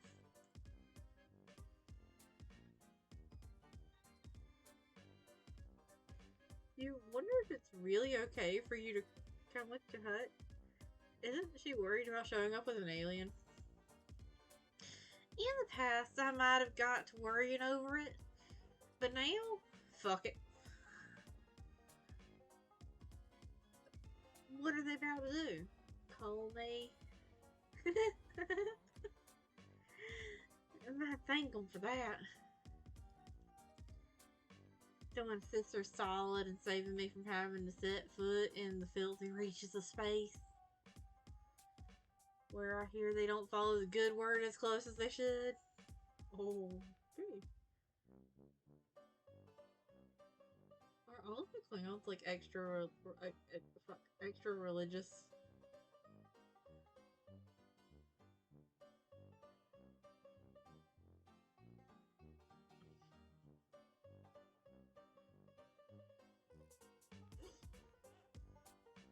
Like, she really don't give a fuck, does she? None of those motherfuckers here have the globes to step to me. So you should be safe. With me on your side, not even one of those slippery fishes would do shit. Slippery fishes? Does she mean sea dwellers? You've never actually seen one, which makes sense since they dwell in the sea. But most people seem scared of them. Okay, legit question.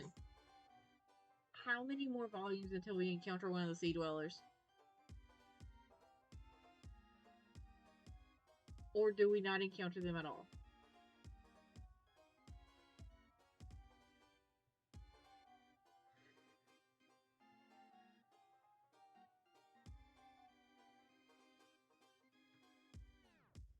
I can feel another hiccup.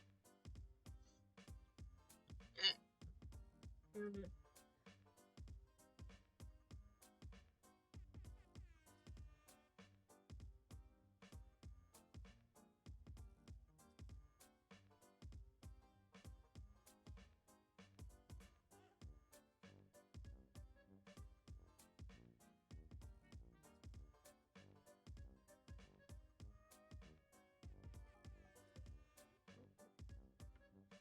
We can some, but they aren't friends like that one. Oh, okay. So I don't get to live out my dreams of fucking a fish.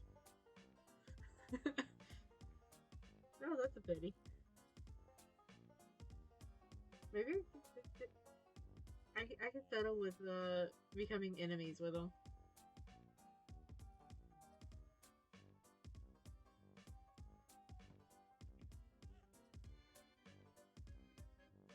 Yep, the hiccup went away. Okay.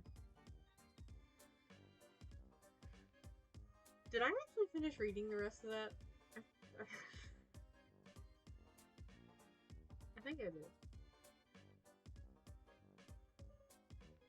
Kind of like, all purple bloods are expected to follow that religion, but how much they do depends on the individual. But they all wear face paint. Okay.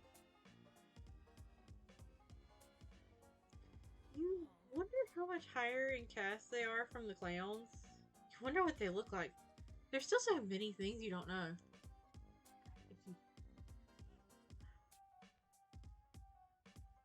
You've never been in a church before, but you've seen them in movies and goth music videos. So you know what to expect. Clown church is not that. I have been in many churches. I can only imagine what clown church is if it is not bad.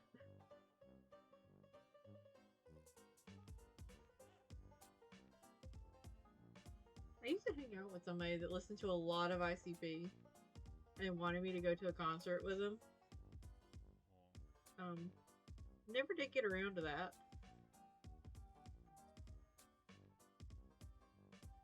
But I bet that would have been an experience.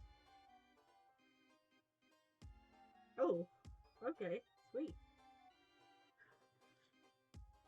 There's no pews or statues or sad dude hanging from two perpendicular sticks. But there's an altar and a lot of purple candles and rows of flimsy metal fold-out chairs. Bigger?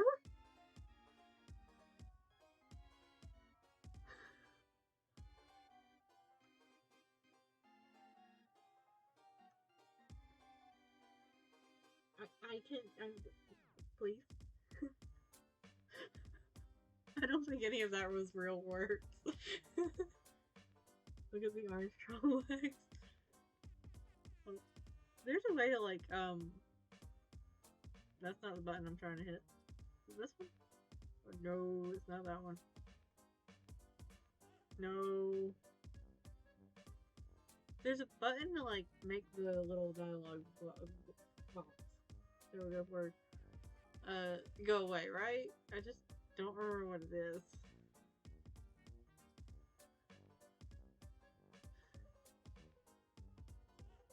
The same sugary smell that hangs around Chahut fills the place. Someone took stained glass a little too seriously when they decorated because every inch of the window is covered in multicolored. God, why even front anymore? Every inch is covered in blood. Spatters of it paint the floor and stone walls. It reminds you of that break room after Connell got done murdering all those kids, except this seems deliberate. Like, they decided they wanted a little bit of yellow in the corner, so they walked some poor gold blood over and gutted them. Ah. Welcome to your salvation, little one.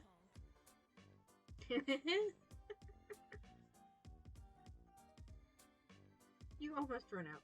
But no, you can't. You need to make friends with Chahut. You hang on to that as you follow her to the front of the congregation. As you pass, various other clowns send out honks of greetings, accompanied by the occasional whoop whoop. Chahut got words. Chahut responds to a couple with a casual, "Hey, motherfuckers." But most she ignores. Maybe she's too cool for them? You try not to make eye contact with anyone as you go by. Or if you happen to look at anyone, you try to throw out the most serene, the most intense "I'm with her" vibes you can. A couple trolls look as out of place as you do. Okay, not as out of place since they're actually from this planet. But there's some non-purple guys here that look distinctly uncomfortable. A few of them appear to be chained to their...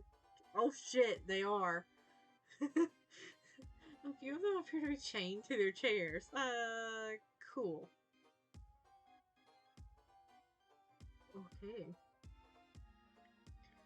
A purple blood is standing on a platform at the front of the congregation and preaching? Rapping? Whatever it is, it sucks. There's a lot of uninventive swearing and weirdly syncopated? The fuck is that word? Yeah, I think you concerning. Yeah.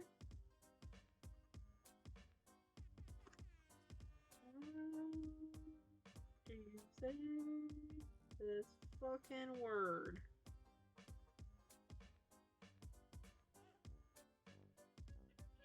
Syncopated. What's that mean? Characterized by displaced beats or accents so that the strong beats are weak and vice versa. What?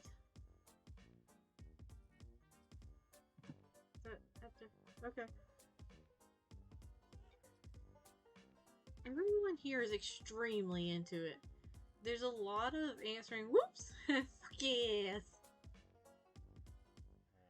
All Chahut has to do is stand there and smirk at him, and he trails off into a nasally honk before scrambling off the church stage. You really wish you knew how to command that kind of respect. Then everybody would want to be your friend. Thanks, brothers and sisters. Today's a singular sort of day. For today, I looked up toward the mountain and saw the fire in the sky. That fire is Armasize, and Armasize are that fire. Feeding the hungry forge in the belly of hell. That sweet salvation of split bone and sulfur-colored eyes. Was it the heat of eternal damnation, or the sweet flame of revelation? All is red ruin. Woe is us, darlings. Woe. She can sound like that for a while. You zone out a little bit. Someone throws a handful of powder into the candle flames, and more of that sugary sharp scent puffs out as the colorful smoke billows up. The purple bloods all start taking deep whiffs of the stuff. It kind of looks like the powder and pixie sticks? The newest member of our congregation. Pixie sticks. Maybe that's why it smells like sugar in here. Invite them to stand up and give glorious thanks. The whole congregation has gone silent. You realize that Chahut is looking at you, and the other clown priest is looking at you? See, the forbidden powder. Yes. Actually, every single goddamn troll in here is looking at you. Except for one small dude who appears to be trying to chew off his own hand to free himself from the shackle. Your turn to testify. Don't fuck this up, little one. Yeah.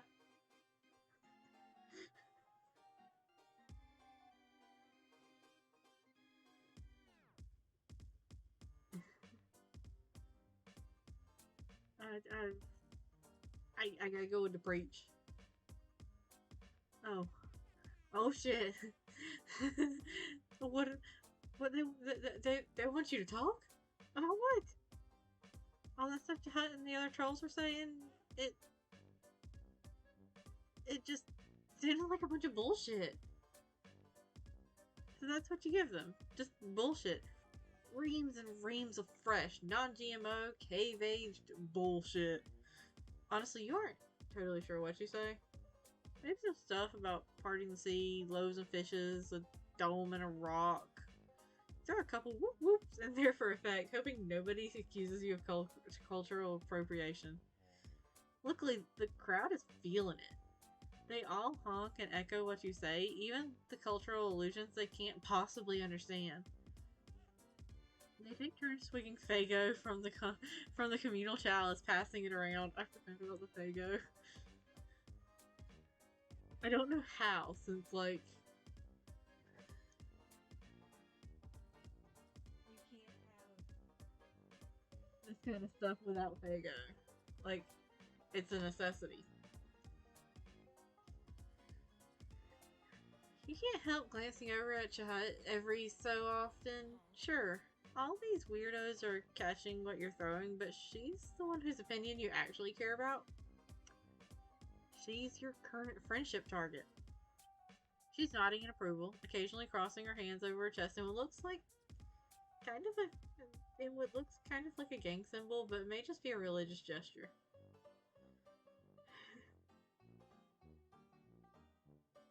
Wait, what? How's there? What? There's a troll Jesus, but he's not associated with the clown church. Then what is he associated with?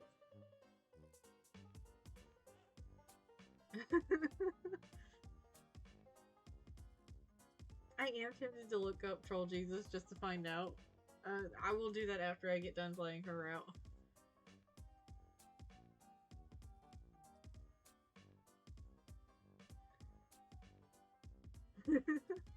69? You're what? Hold on, derailing because I gotta look this up now.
I do have to say, this is not what I was expecting to, like, learn today.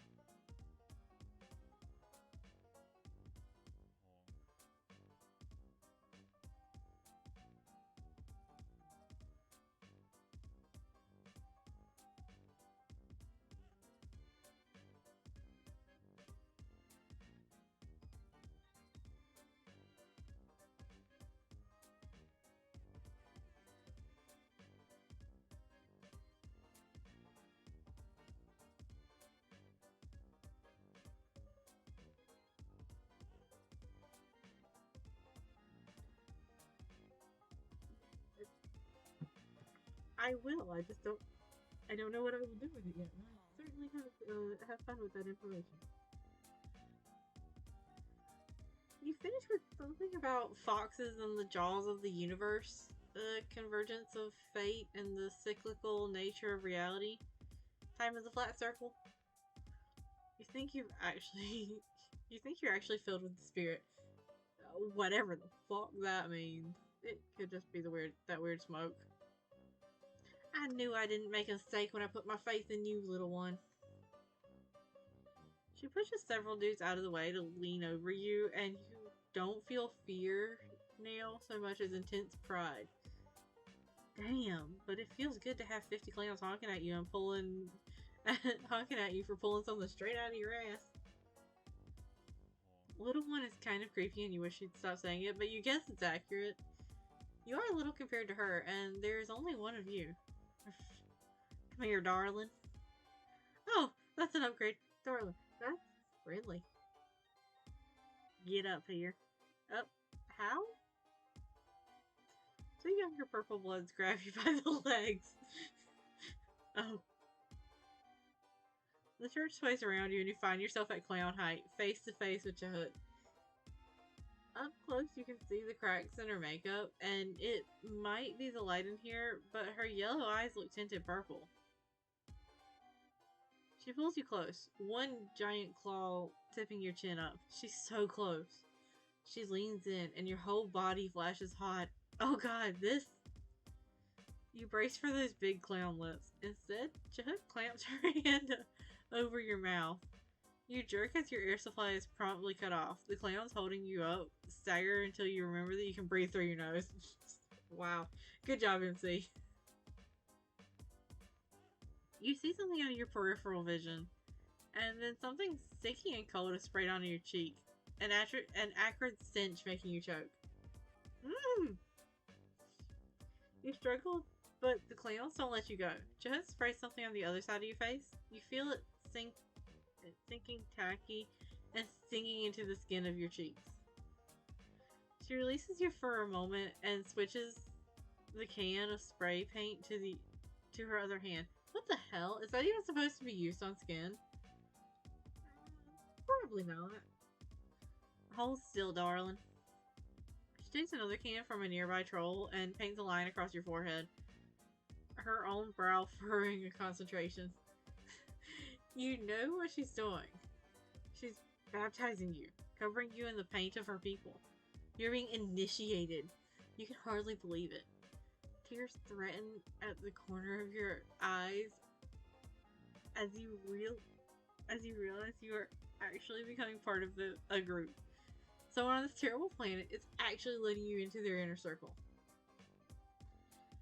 Even if it is a circle of shitty clowns who go around murdering people and drinking the worst soda in the galaxy. Yeah, MC is joining a cult and probably going to die of spray paint poisoning. All in one go.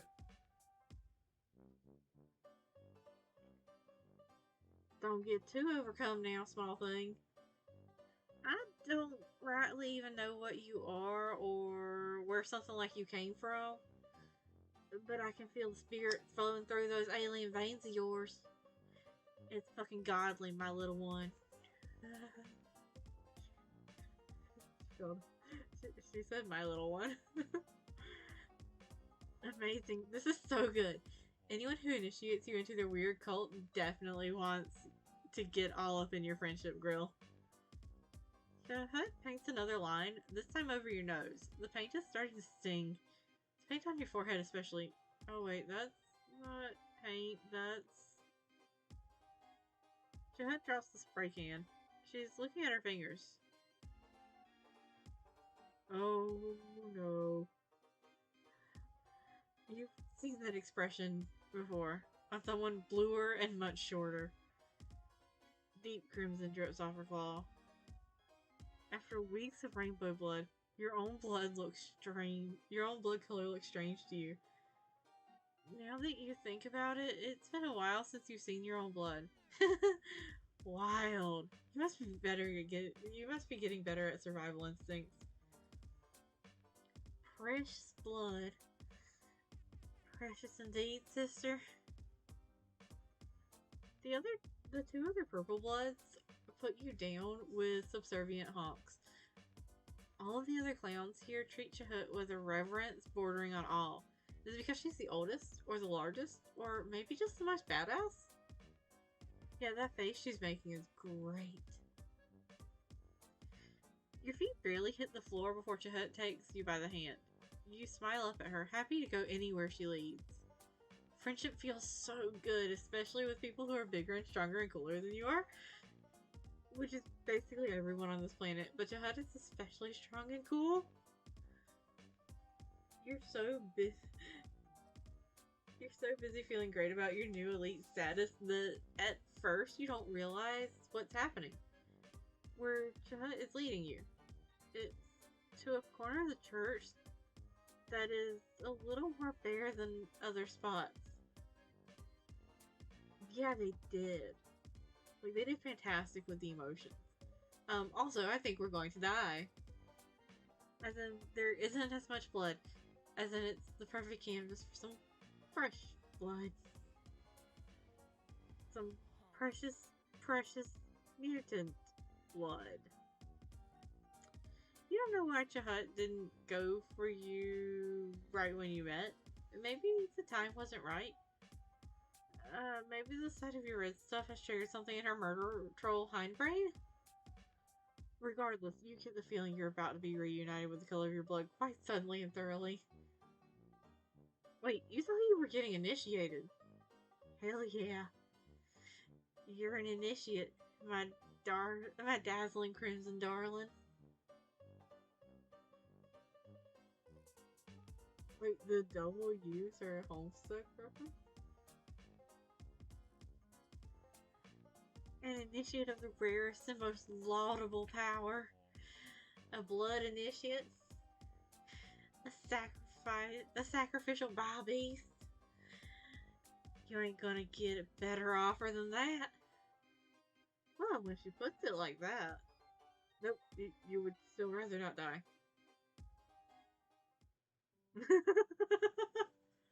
The terror.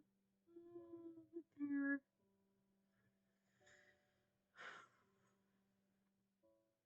So,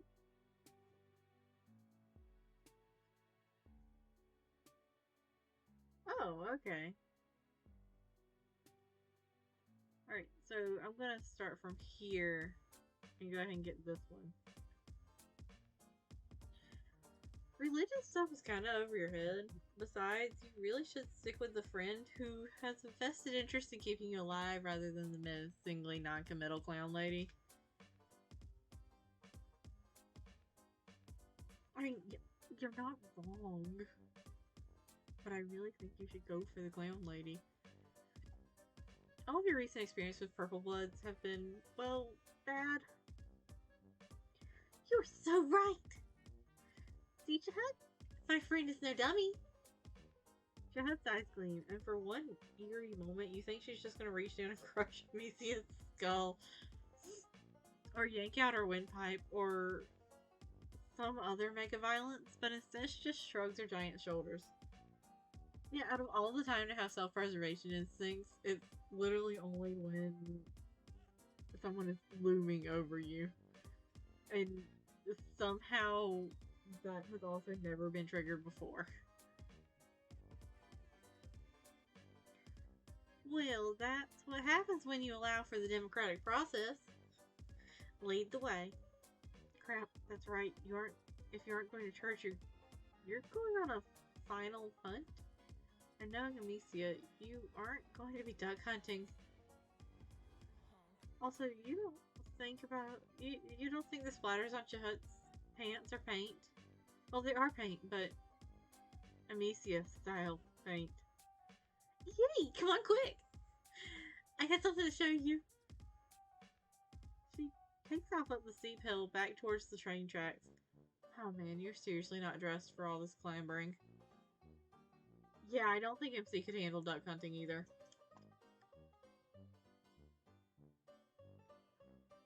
Chahut appears to notice this too, because a few steps later, your feet leave the ground, and you find yourself cradled in the considerable bosom of a large clown.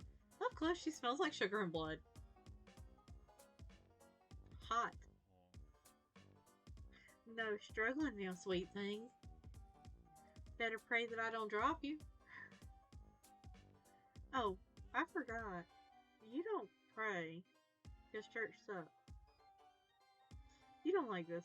Well, you like not having to walk, and it's pretty cool that she can lift you like you're a tiny baby. But also, you're probably going to die.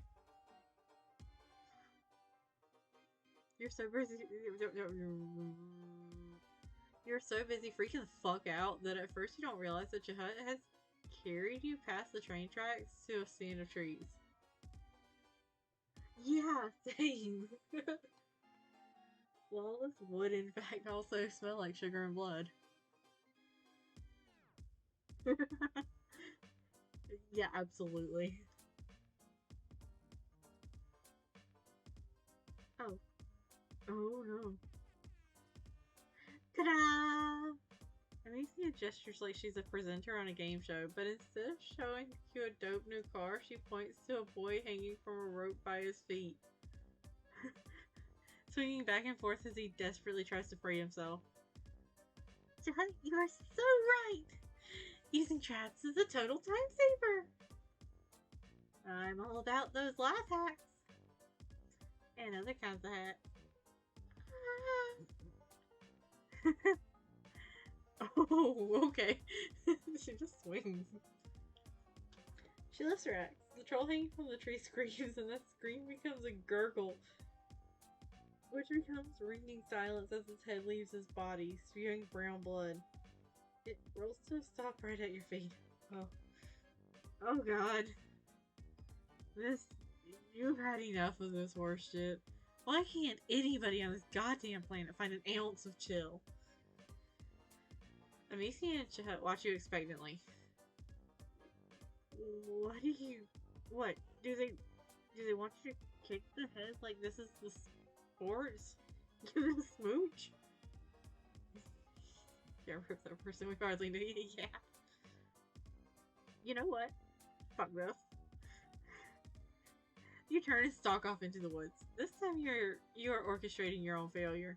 Yeah, because all you are doing is setting yourself up to be another victim. Look at his little like angry arm squiggles. Alright, now on to we wimping out here. You stand there in the cacophony of honks and whoops and trying to dredge up a little spirit inside you, but you just can't. You just got annoyed they got blood on their open. Yeah! I mean, I'd be annoyed by that too, because that was a moderately stolen gift.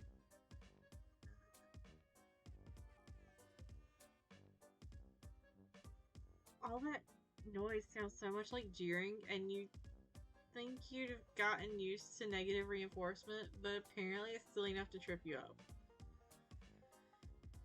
You open your mouth and all that came out is a croak.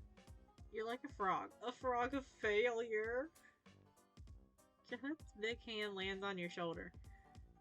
She looks wistful through the clown paint. Yeah,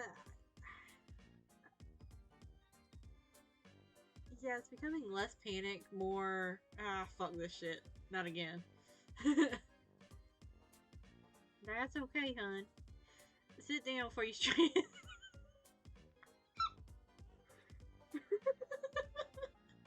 Sit down before you strain something. Encased in a what?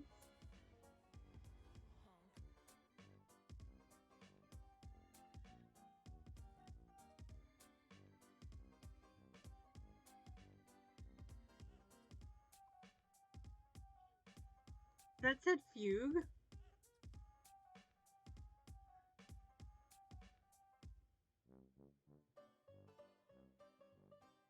A state or period of loss of awareness of one's identity, often coupled with flight from one's usual environment.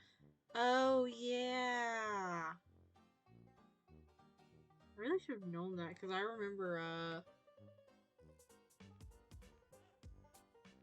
that from my psychology classes. That was one of those words that, like, my professor never actually said. It was just in the book and on the text, and on the test, but it was never said out loud. She's so considerate when she ain't in murder mode. Yeah, she really is. Encased in a fugue of shame, you do. God, why couldn't you have kept it together for once in your pathetic life? Aw, MC. It would be way worse if you had gotten it together.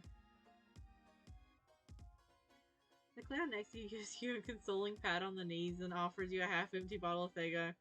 You are so despondent that you barely cast a thought to juggalo germs, or the fact that Faygo is disgusting. It hits your taste buds like a bitch slap. Around you, the congregation is getting rowdier. Yeah. It really is easier said than done. By the way, it keeps getting mentioned that Faygo is terrible, but like, I've had Faygo before, and I don't remember it being that bad. Granted, this has been like almost a decade ago now. So maybe I just don't remember what it tastes like.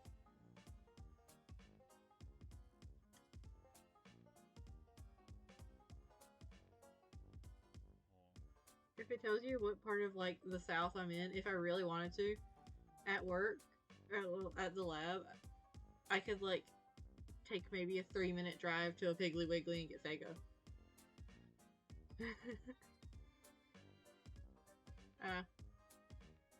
That explains it. I probably just like drank it because it was there and not because I liked it, if I had to guess. I'm not really much of a cola type of person. Well, type of homunculus. But I'm more of like a lemon lime soda kind of thing, or whatever the fuck Mellow Yellow is. And this is Alternia Murder Troll Faygo, so it might be. Yeah, true. The troll beside you shrugs his shoulders like, what can you do? He has a hat and a charming smile, at least. Oh, and a charming smile. At least you think he does? You're starting to feel a little weird. Faygo isn't alcoholic, is it? Oh, I haven't had orange Fanta in a long time. I'm slightly weird about, like, fruit-flavored drinks like that. Like, I like citrusy ones, and I'll take cola occasionally. And whatever the fuck cherry Dr. Pepper is considered.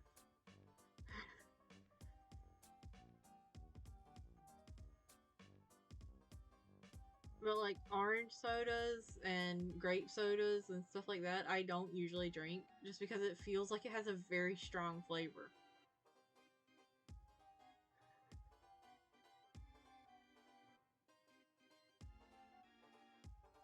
Huh. Maybe I should get like a couple of cans of Fanta. Strawberry. There's strawberry Fanta? I think the only ones that I've seen in my area are the grape and orange ones. Which it may just be that I'm not looking at them. Being perfectly honest.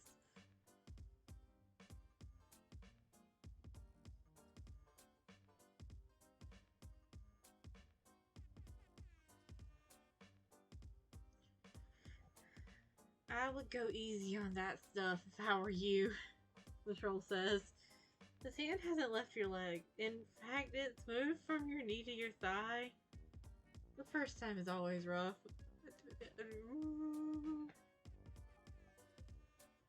Whatever, you're fine. You know all about controlled substances. You're really good at drugs, okay? You're a serious drugger. Druggist? For real though, what is in this stuff? You got high with Sarava and tipsy with Chixie. That rhymes. She should put that in her next rap. But this is different. This is your brain blowing wide open and the atmosphere pouring in. This is the cosmos kissing your frontal lobe with way too much tongue. This is a hell of a description. I want some. I get the feeling I'm not going to want it after the next couple of panels, but at the moment, I want some. Hey, this is my supplicant.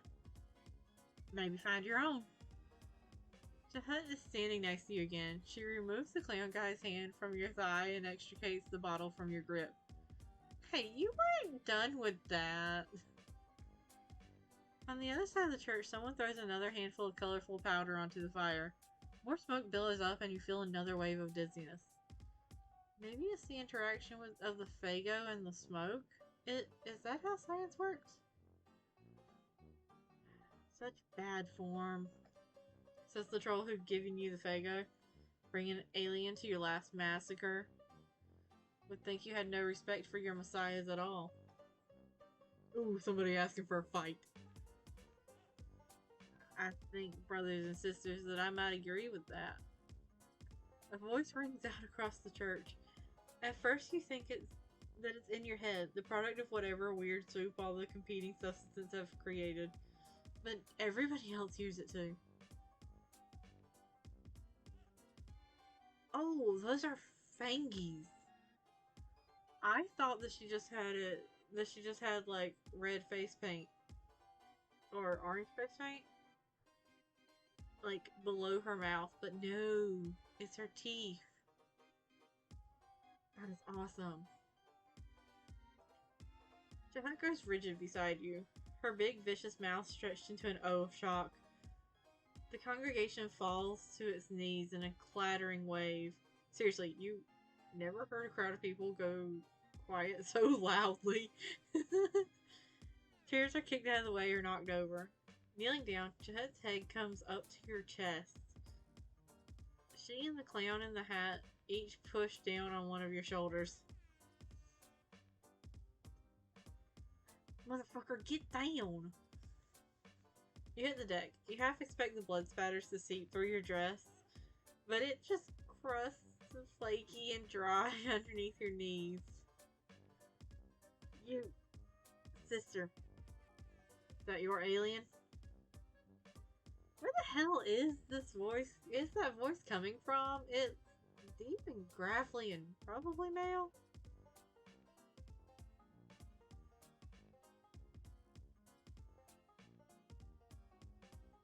Huh. Hold up. What do you... Words.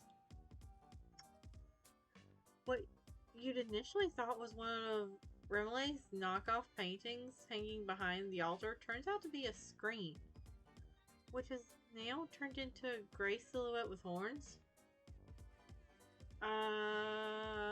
Is everybody here bowing to some dude who literally Skyped into a clown church? And doesn't even have a user pic? Troll Skype, call icon. Yeah, I love it. Your Excellency. I wouldn't describe him as my alien exactly. A little too pathetic to really put much bother to. There's a murmur of agreement from the surrounding trolls. Dang. Tough crowd. A long snort of breath crackles into static. Who are you to say who or what is pathetic? Oh, Jahat winces. You're all feckless wrigglers without a bean in your think pans.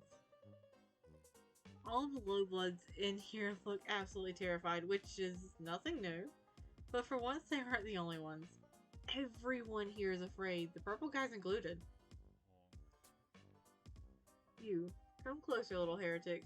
Let me get a gander. Me? Who? What the fuck do you mean, who, sister? The motherfucker I'm jabbing my point. Stop that. You just share a quick, nervous glance. Her throat bobs visibly. Sir? I think you got your webcam turned off. Oh, dang, hold up. You hear a lot of rustling and swearing. All of you hang in the awkward limbo of an old person struggling with technology.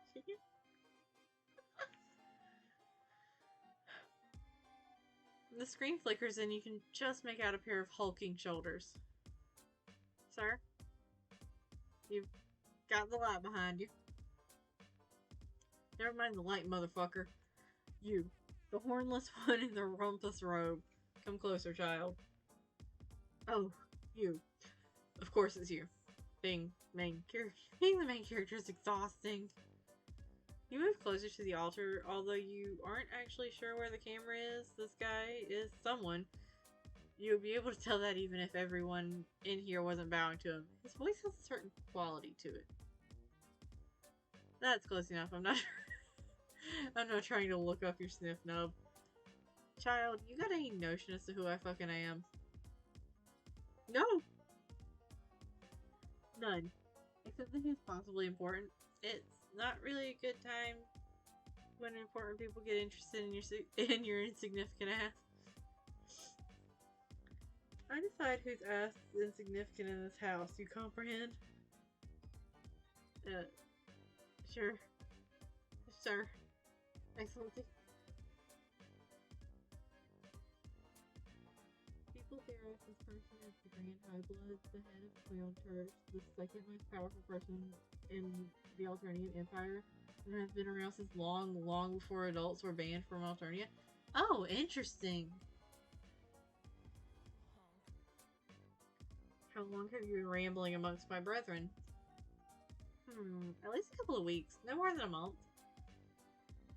How many are here with you? Just you. An alien invasion force of one. Considering all just wandering the countryside.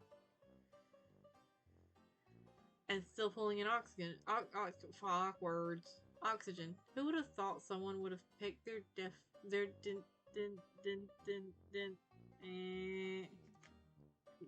what is this?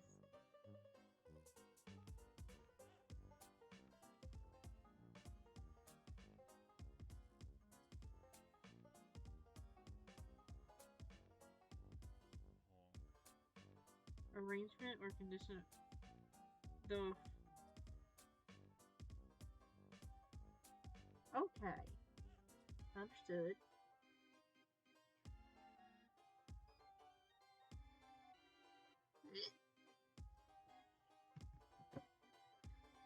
And still pulling in oxygen? Would have thought someone would have picked their dentition with you by now. Same. Same. You got any muscle definition, Wriggler? You show him the gun show. As in, you show him how very empty the weapons locker is. Too weak for the front lines. Too ugly to fill a pail with. God damn. Just really said you're too weak to fill the... You're too weak for the front lines and you're too ugly for anyone to want to fuck you. Although your strength sticks ain't so bad. Oh, did a giant clown just say that you have nice legs over troll FaceTime? You look at Chut for help, but she's too busy checking out your gams. What? Cyber Wait, so that means confirmed MC has nice legs and ass. Not just murderous ones. Sober, you might have been uncomfortable. Fago drunk you is pretty zen about it. You're sure it's only a matter of time before you fuck an alien? If it's got to be a big giant clown, well, so be it. Well, that was an interesting turn of events.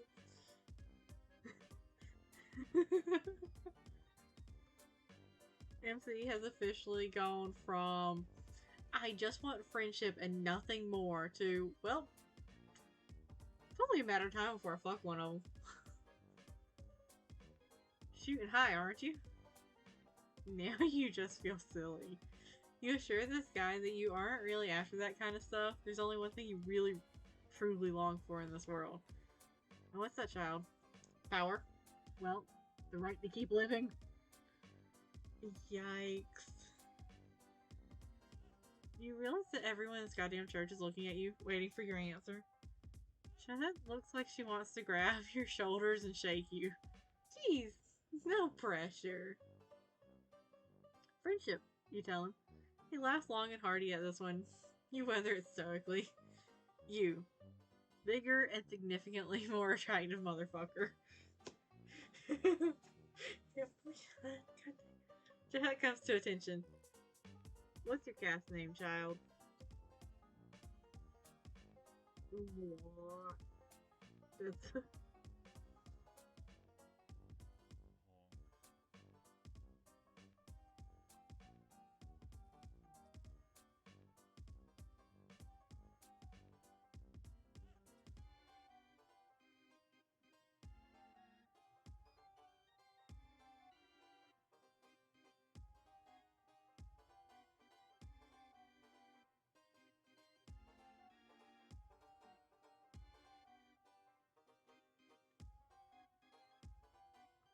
Oh, did it just ask the last name and that was it?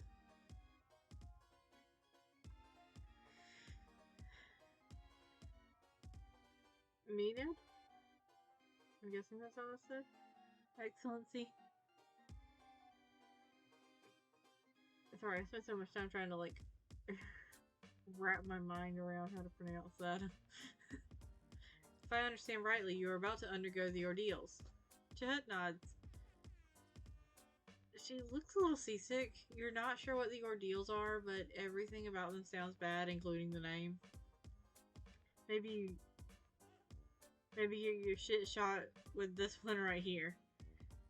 They seem to have the strategy for surviving against all reasonable odds and decency. You could probably use a friend like them. He jabs another big finger at you. And Wriggler? Yeah. Don't let me see your face again. The call disconnects and the screen goes black. The screen goes blank. When you point yourself towards the front of the church, everyone scrambles to get out of your way. It's like the big clown's attention has conveyed some honorary status on you. Probably no one will mess with you for, a half hour at least.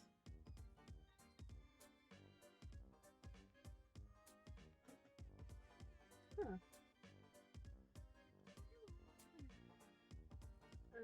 Doesn't it mean... Doesn't it have some, like, definition connection with, like, madness?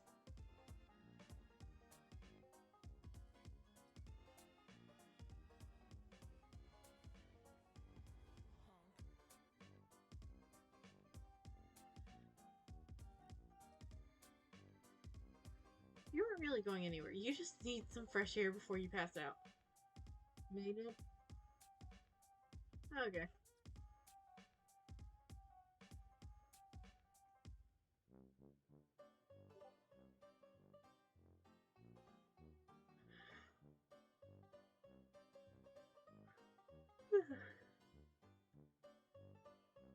Clown Church was interesting. Oh fuck, I forgot to mute Discord again.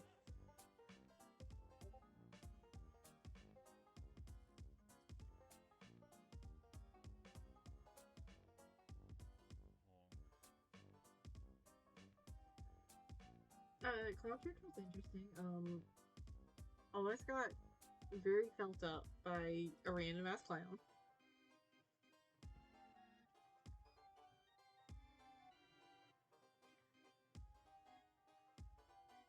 And the alternative was most certainly got murdered.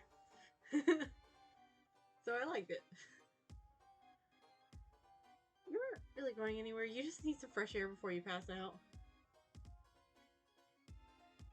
It emerges soon after. She looks nearly as winded as you feel. You ask her if she's mad at you, since that could be potentially dangerous to both your life and your burgeoning friendship. Mad? Why would I be mad? Because your inexplicably magnetic charm worked on both my best girl and the figurehead of my church? You flushed. The real question is, did it work on her? Shut sighs. What the hell? Old motherfucker told me to listen to whatever it is you can teach. Right, he did.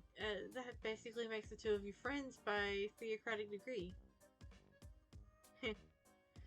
Guess so. So, darling, teach me your ways. First of all, you gotta fall down a lot. Aww. Look at how happy he looks there. Yeah, I'd consider that a win. Alright, so we have gone through all of them, right? For...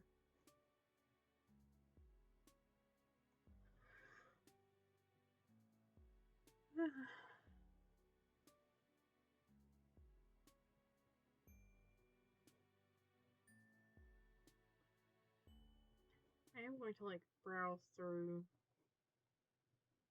So volume 10 will be the next one.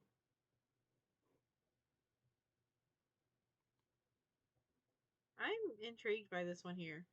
Like, the little bit that you can see of each character looks very interesting.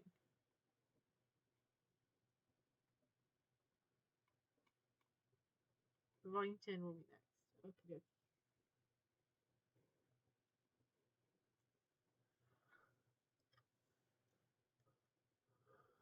Man,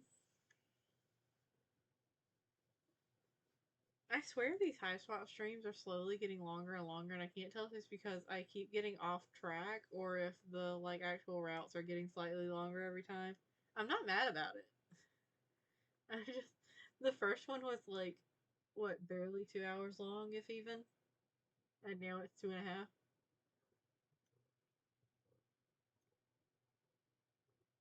What you doing, Sushi?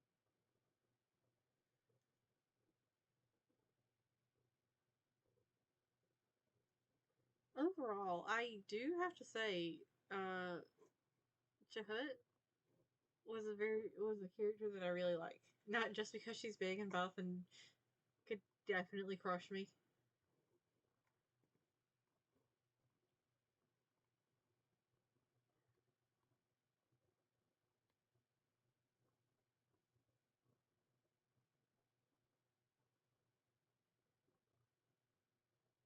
Yeah, true.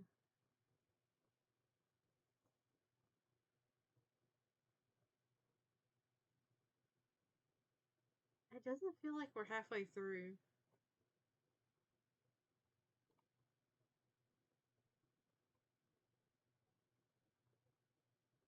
Huh. And Ashtaha. Jeez. Okay.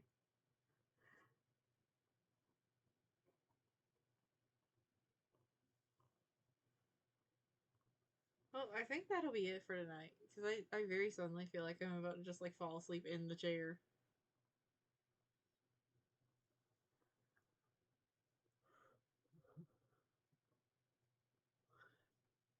I wonder if I can actually set up a raid this time.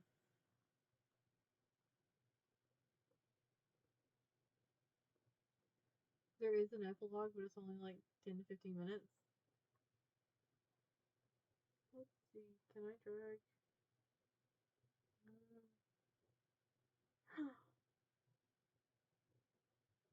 Wait, okay. Um, if you want, the VTuber sibling that I mentioned last time is currently live. It's Perry and Simon VTube. If I can figure out how to set it up, uh, would you want to raid?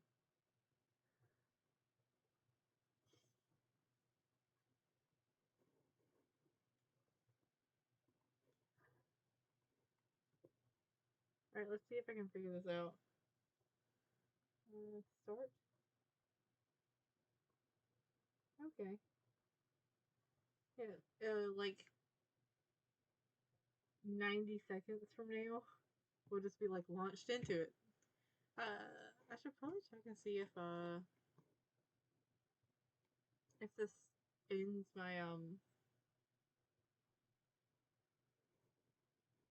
my stream when I do this, or if I'm going to have to manually end it.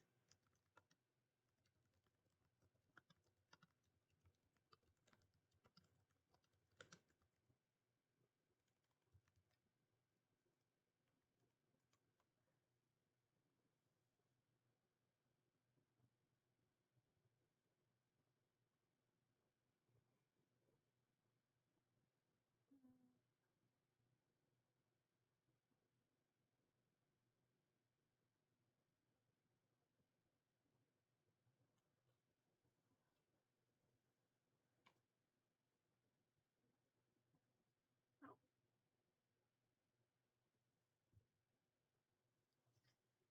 okay.